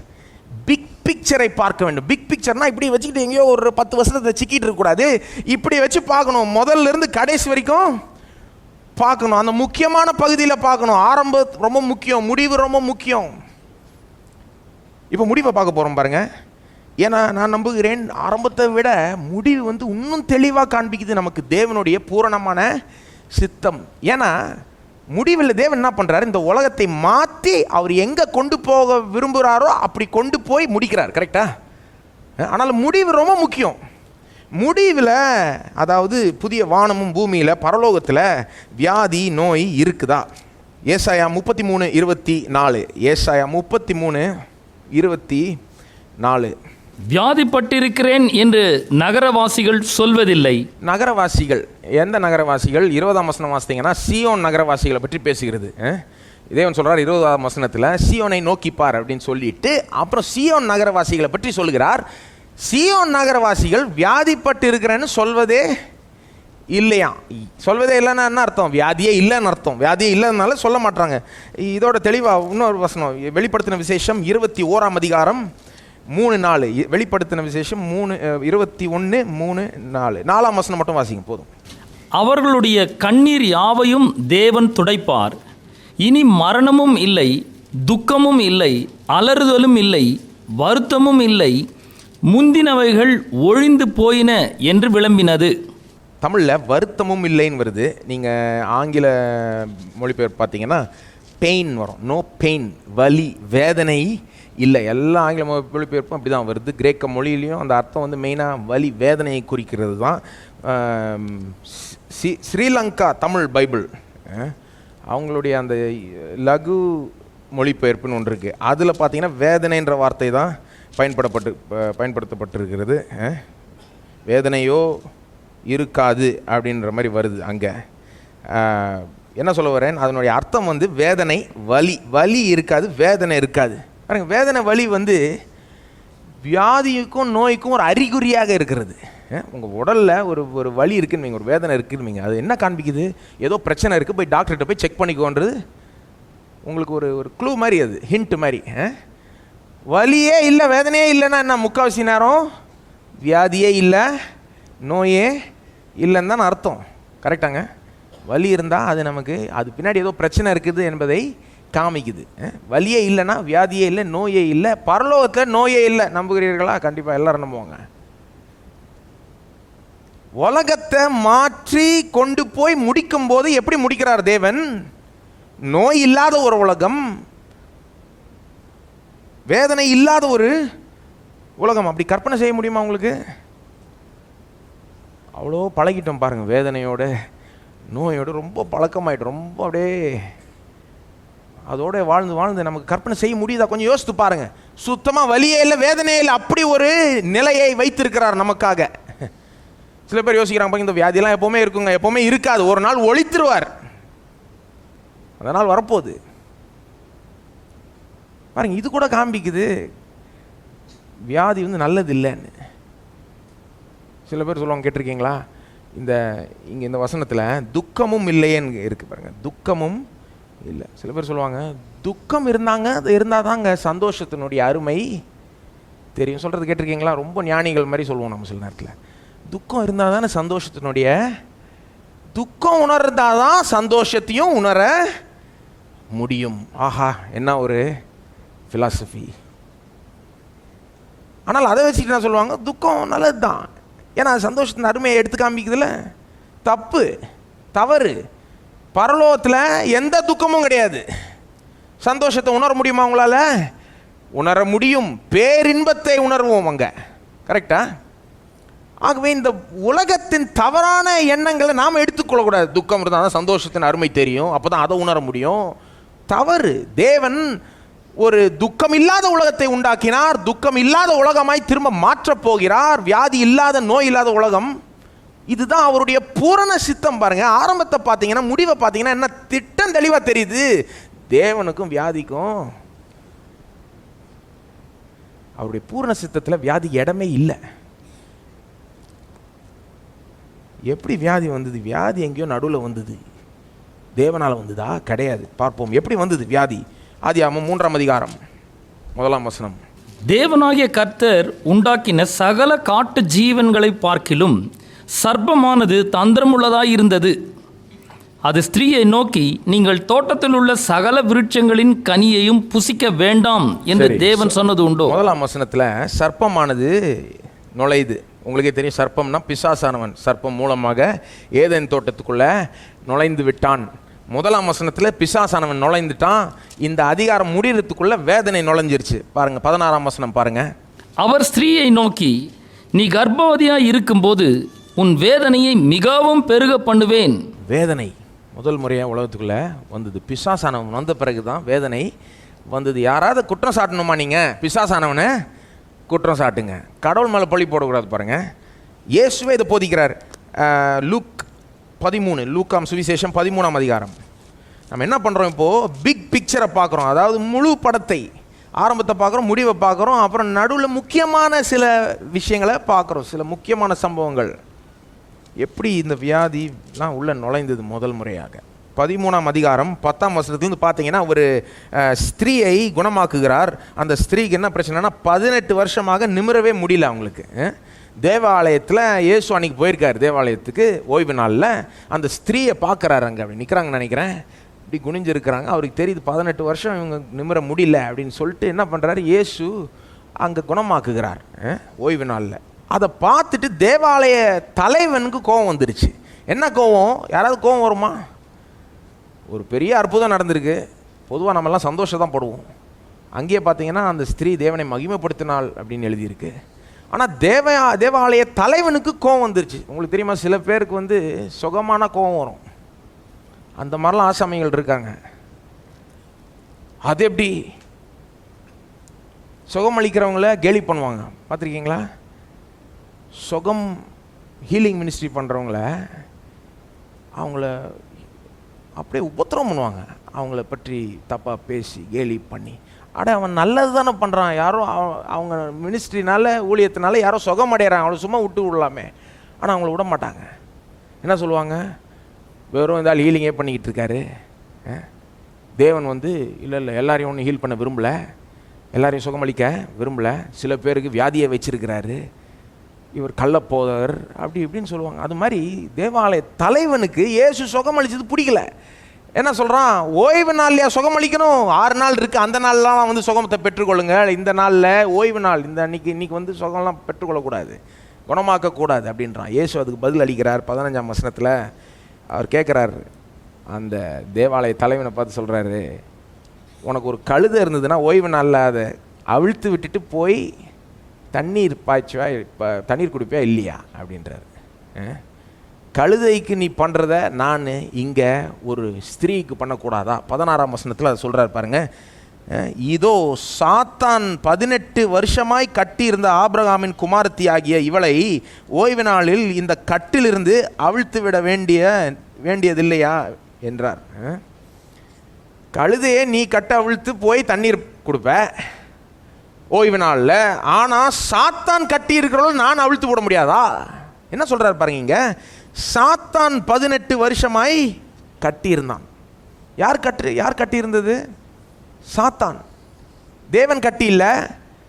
ரொம்ப தெளிவாக இருக்கார் இயேசு. இந்த வியாதி எப்படி வந்தது இந்த ஸ்திரீக்கு? சாத்தான் கொண்டு வந்தான்.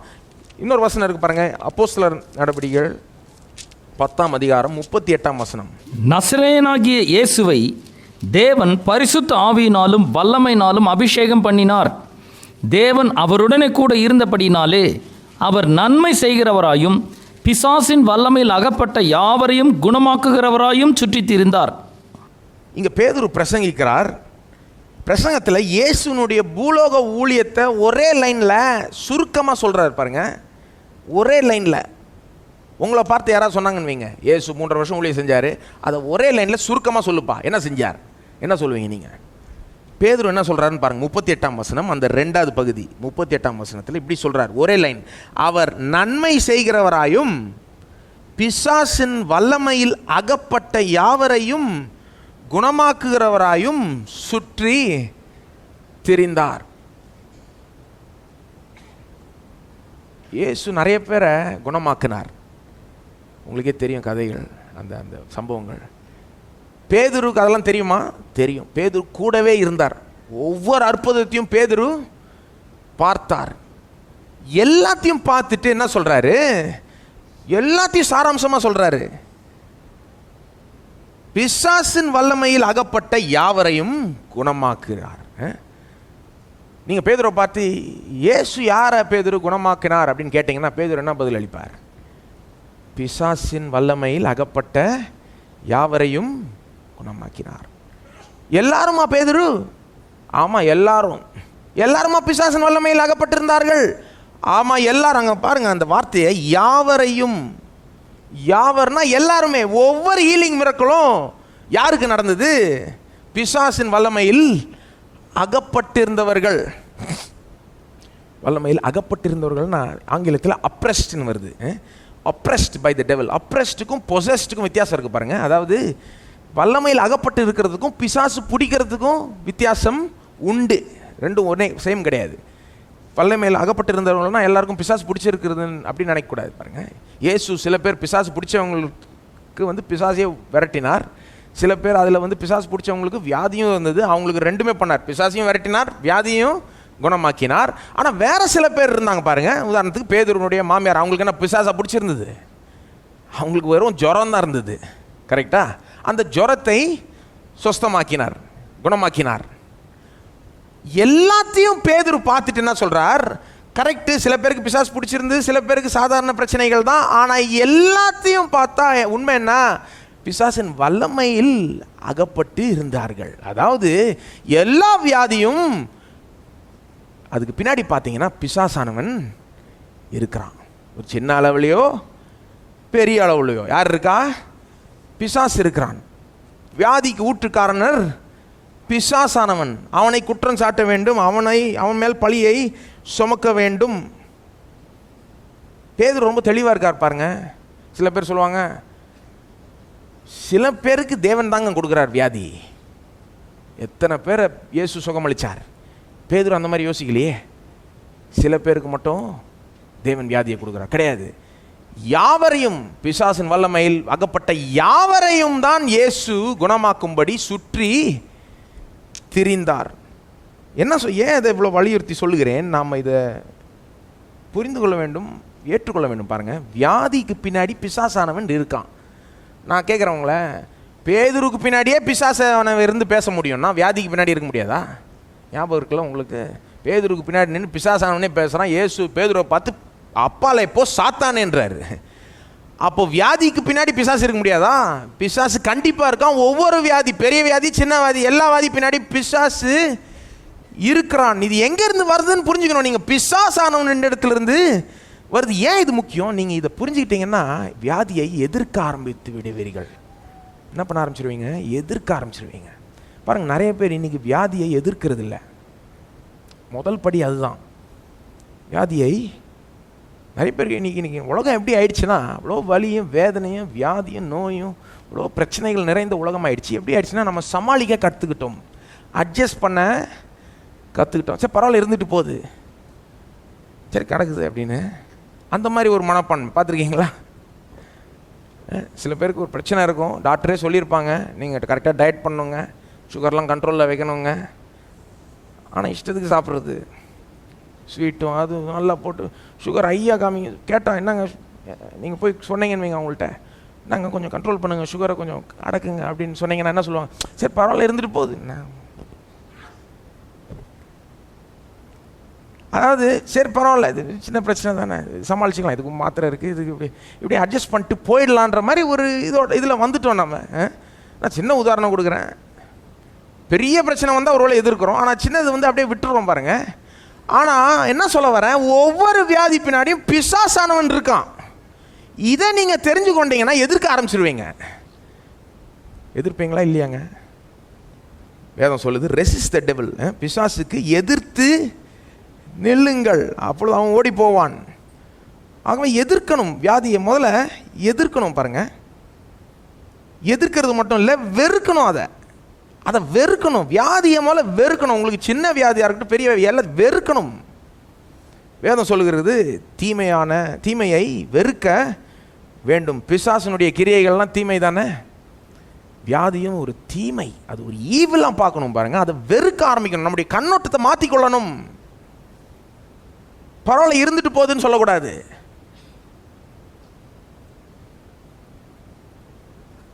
திருடன் உங்கள் வீட்டுக்குள்ளே வரான்னா, நீங்கள் உங்களுக்கு திருடன் தெரியலன்னா அவனை உட்கார வச்சு காப்பி கூட கொடுப்பீங்க. ஆனால் திருடன் என்னைக்கு தெரிஞ்சிருச்சோ வெளில போடான்னு தான் சொல்லுவீங்க. அல்லது அடித்து உதச்சி வெளியேற்றுவீங்க. அது மாதிரி தான் பாருங்கள், நிறைய பேர் இந்த வியாதியை ஒரு திருடன் போல் பார்க்குறது இல்லை, ஒரு பிசாசனுடைய கிரியையாக பார்க்குறது இல்லை. சரி, அது இந்த உலகத்தில் இதெல்லாம் இருக்குங்க, பரவாயில்ல, அட்ஜஸ்ட் பண்ணிட்டு போகணும், அப்படி தான் பார்க்குறாங்க. இல்லை, கிறிஸ்தவர்கள் வேறு கண்ணோட்டத்தில் பார்க்கணும் பாருங்கள்.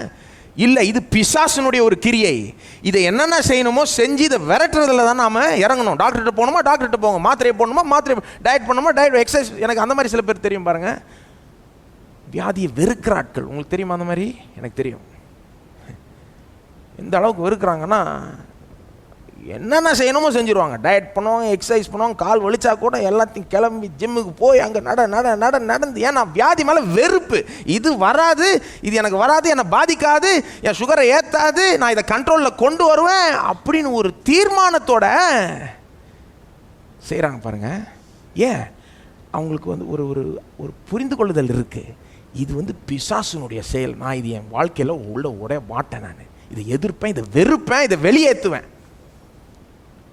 இயேசுக்கு இந்த மாதிரி ஒரு மனப்பான்மை இருந்தது பாருங்க. லூக்கு 4ஆம் அதிகாரம். லூக்கு 4ஆம் அதிகாரம் ரொம்ப அற்புதமான ஒரு உதாரணம். இங்கே இயேசு 4ஆம் அதிகாரத்தில் லைனாக அற்புதம் செஞ்சுக்கிட்டே போகிறாரு. 35ஆம் வசனத்தில் ஒரு பிசாசு பிடிச்ச மனுஷனை அவன் இடத்துலேருந்து பிசாசை ஓட்டுகிறார். 35ஆம் வசனத்தில் அது வாசிங்க. அதற்கு இயேசு, நீ பேசாமல் இவனை விட்டு புறப்பட்டு போ என்று அதை அதட்டினார். என்ன பண்ணுறாரு? அதட்டினார். ரொம்ப அதட்டினார் ஸ்ட்ராங்கான வேர்டு. ரெபியூக்கு ஆங்கிலத்தில் வருது. அதட்டினார்னா வெறும் கட்டளையிட்டார் கிடையாது. ரொம்ப ரெபியூக், அதாவது ரொம்ப ஹார்ஷாக சொல்கிறது தான் அதட்டுறது, ரெபியூக் பண்ணுறது. பிசாசை விரட்டும் போது என்ன பண்ணுறாரு? அதட்டுகிறார். இது முடிச்சுட்டு பேதுருனுடைய வீட்டுக்கு போகிறார். உங்களுக்கே தெரியும், பேதுருனுடைய மாமியாருக்கு ஜுரம். அவங்களுக்கு என்ன பிசாசை பிடிச்சிருந்தது? ஜுரம் தான் இருந்தது. அதை எப்படி டீல் பண்ணுறாருன்னு பாருங்கள். இயேசு 39ஆம் வசனம். பேதுருனுடைய மாமியார் இது. அவர் அவளிடத்தில் குனிந்து நின்று ஜுரம் நீங்கும்படி கட்டளையிட்டார். இங்கே தமிழில் கட்டளையிட்டார் என்று வந்துருச்சு. திரும்ப ஆங்கில மொழிபெயர்ப்பு எல்லாத்தையும் பார்த்தீங்கன்னா ரெபியூக்குன்னு தான் வரும். அதே வார்த்தை கிரேக்க மொழியில் பார்த்தீங்கன்னா அதே வார்த்தை. பிசாசுக்கு என்ன வார்த்தை யூஸ் பண்ணுறாரோ அதே வார்த்தையை தான் இங்கே ஜுரத்துக்கும் இயேசு பயன்படுத்துகிறார். ஆனால் மொழிபெயர்ப்பாளர் என்ன யோசிச்சிருப்பாங்க? அட இது ஒரு ஜுரம் தானேங்க, பிசாசு கிடையாது, கொஞ்சம் கம்மி பண்ணிவிடும். எதுக்கு அதட்டினார், கட்டளையிட்டார்னு சொல்கிறேன். எனக்கு தெரியல எதுக்கு போட்டாங்கன்னு, சும்மா நான் கெஸ் பண்ணுறேன் பாருங்கள். நீங்கள் அந்த ஸ்ரீலங்கன் பைபிள் எடுத்து பார்த்தீங்கன்னா கூட அங்கே அதட்டினார் தான் வருது. என்ன சொல்ல வரேன்? இயேசு பிசாசை எப்படி எதிர்க்கிறாரோ அதே அளவுக்கு ஜுரத்தையும் எதிர்க்கிறார். ஏன்னா அவருக்கு தெரியும், ரெண்டுமே பின்னாடி, இந்த பிசாசு பிடிச்சவங்களுக்கு பின்னாடியும் சரி, இந்த ஜுரத்துக்கு பின்னாடியும் சரி, யார் இருக்கா? பிசாசானவன் இருக்கான். ஆனால் அதை அதட்டுகிறார் பாருங்க. அதை லேசாக எடுத்துக்கல அவர். என்ன சொல்ல வரேன்? இயேசுவை போல நாம் ஒரு கண்ணோட்டத்தை எடுத்து, நமக்கு அந்த கண்ணோட்டம் வரும்போது, இயேசுவை போல அந்த மனப்பான்மை வரும்போது, என்ன மனப்பான்மை? வியாதியை எதிர்க்க வேண்டும், வியாதியை வெறுக்க வேண்டும், வியாதியை வெளியேற்றுற வேலையிலே இருக்க வேண்டும், என்னென்ன செய்யணுமோ செய்யணும் அப்படின்ற ஒரு மனப்பான்மை வரும்போதே சுகம் வருங்க.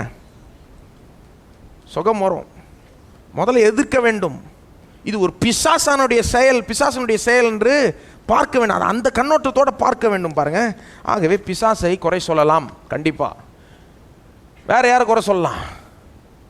வியாதிக்கு வேற யாரை குற்றம் சாட்டலாம்? வெறும் பிசாசை மட்டும் குற்றம் சாட்ட முடியாது பாருங்க.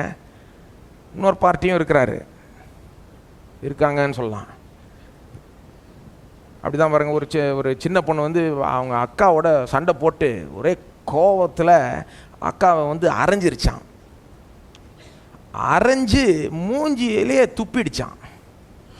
அப்போ அவங்க அப்பா இதை பார்த்துட்டு அந்த சின்ன பொண்ணை இழுத்துட்டு ஓரமாக போய் திட்ட ஆரம்பிச்சாரான். அப்போ கேட்டாரான், என்ன பிசாசா உன்னை செய்ய வச்சான் இதை அப்படின்னு. அந்த சின்ன பொண்ணு சொல்லிச்சான், அறைய வச்சது பிசாசு, ஆனால் மூஞ்சில் துப்புனது என் ஐடியா. அது மாதிரி பிசாசானுக்கு எல்லாம் கிரெடிட்டும் கொடுத்துட முடியாது நம்ம. ஏன்னா சில நேரம் நாம் பிசாசுக்கே ஐடியா கொடுக்குறவங்களா இருக்கும். வெறும் பிசாசு உள்ள நுழைந்ததுனால வியாதி உள்ள நுழையில. அது 3ஆம் அதிகாரத்தில் உங்களுக்கே தெரியும் என்ன நடந்ததுன்னு. பிசாசு நுழைஞ்சான் கரெக்டு. ஆனால் வேற என்ன நடந்தது? ஆதாமும் ஏவாளும் பாவம் செய்தார்கள். தேவனை கீழ்ப்படியாமல் போனார்கள், முரட்டாட்டம் பண்ணினார்கள். பிசாசு மட்டும் நுழைந்து ஆதாமும் ஏவாளும் பாவம் செய்யாமல் இருந்திருந்தாங்கன்னா வியாதி வந்திருக்குமா? வந்திருக்காது. இது ரெண்டும் தேவை. பிசாசு பாருங்கள், எப்போவுமே நம்மளை வந்து அவன் என்ன வேணால் செஞ்சிட முடியாது. நம்முடைய ஒத்துழைப்பு இல்லாமல் பிசாசு நம்மை அழிச்சிட முடியாது. எப்போவுமே மனுஷன் ஒத்துழைச்சாதான் பிசாசுக்கே வல்லமை உண்டு. பாருங்க, என்ன சொல்ல வரேன், நீங்கள் யாராவது குற்றம் சாட்ட விரும்புகிறீங்களா? வியாதிக்கு யாராவது மேலே பழியை சுமத்த விரும்புகிறீங்களா? 2 பேர் இருக்காங்க, பிசாசு, அல்லது 3 பேரை கூட வச்சுக்கோங்க. பிசாசு, ஆதாம், ஏவாள். அல்லது இப்படி பார்க்கலாம், பிசாசு பாவம். என்னது? பிசாசு பாவம். இதுதான் சரியான கண்ணோட்டம். வியாதி உலகத்துக்குள் எப்படி வந்தது? பிசாசும் பாவமும் ஒன்றா கை கோத்ததுனால தான் உள்ள வந்தது. லிஸ்ட் என்னது? 2.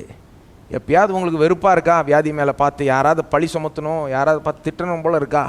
இவங்க 2 பேர், இது 2 சக்திகள், பிசாசு, பாவம். இதுதான் லிஸ்ட்டு.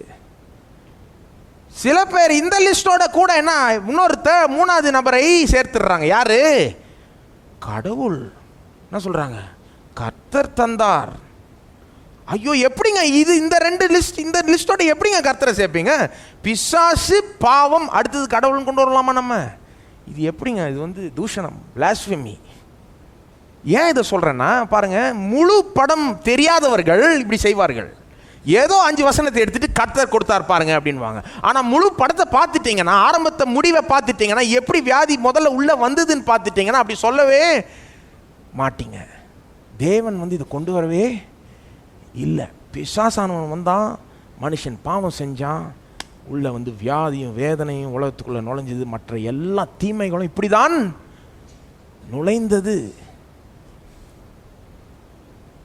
இதை நம்ம ஆரம்பத்திலே பார்த்துடணும். இந்த போதனையின் ஆரம்பத்திலே இதை புரிஞ்சுக்கொள்ளணும். ஏன்னா இதை வச்சு தான் மற்றது எல்லாத்தையும் நீங்கள் புரிந்து கொள்ளணும். உள்ள வேறு வசனம் ஒரு மாதிரி இருக்குதா, இதை வச்சு தான் புரிந்து கொள்ளணும். இதை மறந்துடவே கூடாது. பாருங்கள், அடுத்த வாட்டி யாராவது நாங்கள் கர்த்தர் இவர் இப்படி பண்ணிட்டாரே, இப்படி விட்டாரே அப்படின்னு சொல்லும் போதே உங்கள் மைண்ட்லேயும் அதே இது ஓடிக்கிட்டு இருக்கக்கூடாது. சில நேரம் பாருங்கள், இப்படி பேசி பேசி நம்ம மைண்டே கெடுக்கிறாங்க. நமக்கும் அந்த எண்ணம் வந்துடும், என்னடா இவரோட கர்த்தர் தான் பண்ணியிருக்காரா அப்படின்னு. உடனே என்ன யோசிக்கணும்? இல்லை, முழு படம், பிக் பிக்சர். அட முடிவை பார்த்தியாப்பா, ஆரம்பத்தை பார்த்தியா? 2 பேர் இருக்காங்க, பிசாசு, பாவம். இவைகளை மேல் பழி சுமத்தலாம். தேவன் மேல் பழி சுமத்தக்கூடாது. பாருங்க, தேவனை பிளேம் பண்ணக்கூடாது. ஏன்னா கடவுள்கிட்ட நாம் சுகத்தை பெற்றுக்கொள்ள விரும்புகிறோம். அதுதானே விரும்புகிறோம். நீங்களும் அதான் விரும்புகிறேன், நானும் அதான். சுகத்தை பெற்றுக்கொள்ள விரும்புகிறவர்கிட்ட அவரை பற்றியே தப்பாக நினச்சா, அவர் மேலேயே பழியை சுமத்தினா அது முட்டாள்தனம். அப்படி போனால் சுகம் வரவே வராது. பாருங்க, கடவுள் மேலே பழி சுமத்தவே கூடாது. ஏன்னா கடவுளுடைய தப்பே கிடையாது. கடவுளை பற்றி சரியாக எண்ண வேண்டும், யோசிக்க வேண்டும், பேச வேண்டும். சும்மா மற்றவங்க பேசும்போது அப்படியே எடுத்துக்கூடாது அதை. ஏன்னா நீங்கள் கடவுள்கிட்ட தெய்வீக சுகத்தை பெற்றுக்கொள்ள போகிறீங்க, அதை பெற்றுக்கொள்ளணும். ஆகையால் அதுக்கு என்னென்ன செய்யணுமோ செய்ய வேண்டும். ஸோ அதனால் என்ன சொல்ல வரும்? ஆதியில் தேவன் வியாதி இல்லாதபடி பார்த்து கொண்டார், முடிவிலையும் தேவன் வியாதி இல்லாதபடி பார்த்து கொள்வார். நடுவில் வந்தது அவரால் இல்லை, பிசாசனால் வந்தது, பாவத்தினால் வந்தது. ஆனால் இதற்காக ஏதாவது செய்திருக்கிறாரா? தேவன் ஏதாவது செய்திருக்கார். உங்களுக்கு எல்லாருக்குமே தெரியும், அவர் ஒரு திட்டத்தை போட்டிருக்கிறார். என்ன திட்டம்? மீட்பின் திட்டம். மீட்பிலே உங்களுக்கு சுகத்தை தரும்படி அவர் அவர் ஏற்பாடு செஞ்சிருக்கிறார். பாருங்க, இன்னைக்கு விசுவாசி சுகத்தை பெற்றுக்கொள்ள வேண்டுமானால் இங்கேயும் அங்கேயும் அலைஞ்சு தெரிய தேவையில்ல. 500 மைல் அலைஞ்சு, அல்லது இவங்களுக்கு ஃபோன் பண்ணி இவங்கள்ட்ட போய் வெயிட் பண்ணி அவங்க ப்ரே பண்ணணும், இவங்க ப்ரே பண்ணணும், இவங்க வந்து இவங்கள்ட்ட ப்ரேயர் ரிக்வஸ்ட் அனுப்பணும், இப்படின்னு உங்களை அலையிறதுக்குன்னு விடலை. கர்த்தர் என்ன சொல்கிறாரு? மீட்பிலே உனக்கு சுகத்தையும் பேக்கேஜாக கொடுத்து உனக்கு கொடுத்துட்றேன், அதை நம்புன்றார். மீட்பில் சுகம் அடங்கி இருக்கு. அதுக்கு ஒரு முக்கியமான பங்கு உண்டு. எந்த இயேசுவின் சிலுவை மரணத்தின் மூலமாக உங்கள் பாவங்கள் மன்னிக்கப்படுதோ, அதே இயேசுவின் சிலுவை மரணத்தின் மூலமாக உங்களுடைய வியாதிகளும் குணமாக்கப்படும். இதுதான் பார்க்க போகிறோம். அடுத்த சில வாரங்கள், 1.5 வாரமாக பார்க்க போகிறோம். பாருங்க, இது எப்படி தேவன் மீட்பிலே நமக்கு சுகத்தை இன்க்ளூட் பண்ணிட்டார், சேர்த்துட்டார். இதை இன்னைக்கு ஆரம்பிக்க விரும்புகிறேன். செல்வோம் யாத்திராகமம் 12ஆம் அதிகாரம். பாருங்கள், ஆரம்பத்தை பார்த்தோம், முடிவை பார்த்தோம், எப்படி வியாதி உள்ள நுழைந்ததுன்னு பார்த்தோம். இதற்காக தேவன் என்ன நிவாரணம் செய்தார், எப்படி இதை சரி செய்ய ஆரம்பித்தார் என்பதை இங்கே பார்க்கலாம். ஏன் இந்த பகுதியை நான் தெரிந்து கொள்கிறேன், ஏன் நான் உங்களுக்கே எல்லாம் தெரியும். இந்த பகுதி என்னென்ன, யாத்திராகமம் 12ஆம் அதிகாரம் பாருங்கள். இங்கே என்ன பார்க்குறோம், அந்த பஸ்கா ஆட்டுக்குட்டி அடிக்கப்படுது. ஞாபகம் இருக்கா உங்களுக்கு? அடிக்கப்பட்டு அந்த ரத்தத்தெல்லாம் தெளிக்கிறாங்க. அதுக்கப்புறம் என்ன நடந்தது, இஸ்ரேல் மக்கள் எகிப்திலிருந்து விடுதலை பெற்று வெளியே வராங்க. ஞாபகம் இருக்குல்ல உங்களுக்கு அந்த சம்பவம்? இது மீட்பை குறிக்கிற ஒரு சம்பவம், மீட்பை பற்றி போதிக்கிற ஒரு சம்பவம். பஸ்கா ஆட்டுக்குட்டி இயேசுக்கே அடையாளமாக இருக்கிறது. இயேசு தான் நம்முடைய பஸ்கா ஆட்டுக்குட்டி. எகிப்திலிருந்து விடுதலையாக வெளியே வந்தாங்க பாருங்க. அது என்னத்துக்கு அடையாளமாக இருக்குது? நாம் எப்படி இயேசுவின் மூலமாக பாவத்திலிருந்து, சாத்தானுடைய அடிமைத்தனத்திலிருந்து விடுதலையாய் தேவனுடைய ராஜ்யத்துக்குள்ளாக வருகிறோம் என்பதற்கான அடையாளம் தான் அந்த வெளியில் வர்றது, எகிப்திலிருந்து வெளியில் வர்றது. ஆகவே இந்த சம்பவங்கள் மூலமாக தேவன் மீட்பை குறித்து நமக்கு போதிக்கிறார். ஒரு போதனை பாருங்கள். மீட்பு வெறும் புதிய ஏற்பாட்டில் மட்டும் கிடையாது, பழைய ஏற்பாட்டில் முழுக்க இருக்குது. இந்த சம்பவம் மீட்பை குறித்த மிக தெளிவான ஒரு போதனை. இன்னும் கேட்டால் வேதத்தில் இதுதான் முதல் தெளிவான போதனைன்னு சொல்லலாம். இதுக்கு முன்னாடியே இருக்குது மீட்பு, நிறைய பகுதிகள் இருக்குது. ஆனால் இங்கே ஒரு தேசத்தை மீட்டெடுக்கிறார். இது சபைக்கு ஒரு அடையாளமாக இருக்கிறது. ஏன் நான் இதை தெரிந்தெடுக்கிறேன், ஏன் இங்கே ஆரம்பிக்க விரும்புகிறேன்னா, இந்த ஒரு பெரிய சம்பவத்தில் தெளிவாக போதிக்கிறார். என்ன போதிக்கிறாரு? சுகம் மீட்பிலே அடங்கி இருக்கு. சரீர பிரகாரமான சுகம் மீட்புக்குள்ளேவே அடங்கி இருக்கு. அதில் ஒரு முக்கியமான பங்கு அப்படின்றத இந்த சம்பவம் மூலமாக நமக்கு காண்பிக்கிறார். அதனால தான் நான் இங்கே ஆரம்பிக்க விரும்புகிறேன். அது மட்டும் இல்லை, ஏன் இங்கே ஆரம்பிக்க விரும்புகிறேன்னா, அடுத்த வாரம் இங்கேருந்து தொடர போகிறேன். அது மட்டும் இல்லை, இன்னொரு முக்கியமான காரணம் ஏன் இங்கே நான் ஆரம்பிக்க விரும்புகிறேன்னா, இங்கே வெறும் ஒரு போதனை மட்டும் இல்லை பாருங்கள். அதாவது மீட்பில் சுகம் இருக்குது, இதை நம்புப்பா, நம்மனா உனக்கு வர்றோம்ப்பா, சுகம் அடைவே அப்படின்னு மட்டும் வெறும் போதித்து விடலை. இங்கே ஒரு டெமோவே காமிக்கிறார், ஒரு ட்ராமா போட்டு நடத்தி காண்பிக்கிறார். அதாவது ஒரு ஜன கூட்டத்துக்கே மீட்பின் மூலமாக சுகம் சேருகிறதை பார்க்கலாம். இங்கே ஒரு லைவ் டெமோ ட்ராமா மாதிரி உங்களுக்கு நடத்தி காண்பிக்க போகிறார். அந்த சம்பவத்தை தான் பார்க்க போகிறோம். ஏன் பார்க்குறோம்? மீட்புக்குள்ளே சுகம் இருக்குது, அது கூட வருது. நாம் விசுவாசிகளாக இருந்தால், நாம் மீட்கப்பட்ட ஜனமாக இருந்தால், நமக்கு சுகத்துக்கு ஒரு உரிமை உண்டு. இதுக்கு நம்ம கெஞ்ச தேவையில்ல, தேவனை பேக்கேஜாக கொடுக்குறார், எடுத்துக்கோ வந்தா அப்படின்னு தைரியமாக உரிமை பாராட்டலாம். ஆரம்பிப்போம்.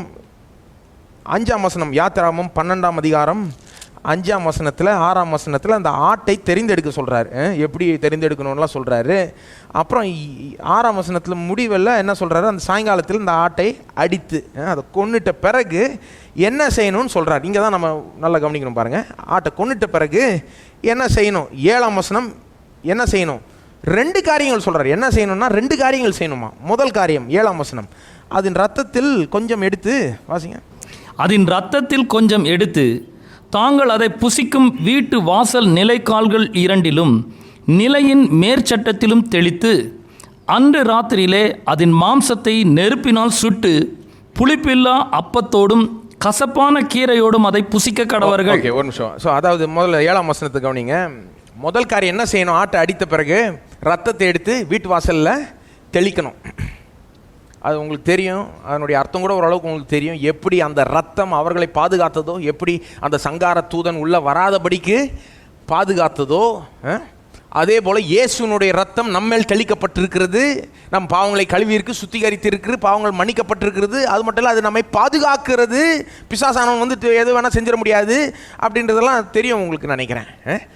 நிறைய பேருக்கு இந்த இது தெரியும் பாருங்கள். ரத்தம் தெளிக்கப்பட்டது. ஆட்டை அடித்து 2 காரியம் பண்ணணும். ஒன்று ரத்தத்தை தெளிக்கணும். ஆனால் 2வது ஒரு காரியம் பண்ணணும். அதுதான் 8ஆம் வசனத்தில் இருக்குது. இதை நிறைய பேர் விட்டுருவாங்க. என்ன பண்ணணும்?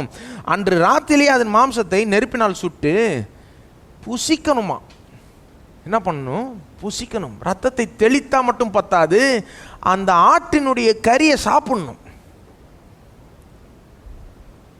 சாப்பிட்றது மட்டும் கிடையாது, அதுக்கு அதோட சம்மந்தப்பட்டு நிறைய விஷயங்கள் சொல்கிறாரு பாருங்க. இங்கே அதோட கூட என்ன வச்சு சாப்பிடணுன்றாரு பாருங்க. புளிப்பில்லாத அப்பத்தோடும் கசப்பான கீரையோடும் புசி. அப்புறம் 9ஆம் வசனம் பார்த்தீங்கன்னா எப்படி சமைக்கக்கூடாதுன்றாரு. பச்சையாக சாப்பிடக்கூடாது, அவிச்சு சாப்பிடக்கூடாது, தண்ணியில் அவிக்கப்பட்டு சாப்பிடக்கூடாது, சுட்டெரித்து தான் சாப்பிட்ணும். அப்புறம் எப்படி எல்லாத்தையும் சாப்பிடணுன்றாரு பாருங்க. 9ஆம் வசனம், தலையை சாப்பிட்ணும், தொடைகளை சாப்பிட்ணும், அதற்குள்ளே இருக்கிற யாவையும் ஏகமாய் நெருப்பினால் சுட்டு புசிப்பீர்களாக. அப்புறம் 10ஆம் வசனத்தை சொல்கிறார் பாருங்க, ஒன்றுமே மீதி வரக்கூடாது, எல்லாத்தையும் முடிக்கணும், அப்படியே மீதி வந்தாலும் அதை எரிச்சிரு அப்படின்றாரு. 11ஆம் வசனத்தில் எப்படி ட்ரெஸ் பண்ணிக்கிட்டு சாப்பிட்ணுன்றாரு. இந்த சாப்பிட்றத ரொம்ப வலியுறுத்துறாரு. இங்கே 11ஆம் வசனத்தில் பார்த்தீங்கன்னா ரிலாக்ஸ் பண்ணிட்டு சாப்பிடக்கூடாது, ரொம்ப ரொம்ப ட்ரெஸ் பண்ணிக்கிட்டு சாப்பிட்ணுன்ற மாதிரி சொல்கிறார். நம்ம பாப்பா வருவோம் திரும்ப. இதுக்கு என்ன சொல்ல வரேன், ரத்தத்தை தெளித்தா பத்தாது, சாப்பிடணுன்றாரு. என்ன சாப்பிட்ணும், அந்த ஆட்டுக்குட்டியின் மாம்சத்தை சாப்பிட்ணும். உங்களுக்கே தெரியும், சாப்பிட்டாங்களா? இதன்படி எல்லாம் செஞ்சாங்களா இஸ்ரவேல் மக்கள்? செஞ்சாங்க. 28ஆம் வசனம் பாருங்க, 28ஆம் வசனம், இதன்படி செஞ்சாங்க பாருங்க. இவ்வளோ டீட்டெயில் கொடுத்தாரு, இவ்வளோ விவரம் கொடுத்தாரு, எல்லாத்தையும் ஃபாலோ பண்ணாங்க. 28ஆம் வசனம், இஸ்ரவேல் புத்திரர் போய் அப்படியே செய்தார்கள்.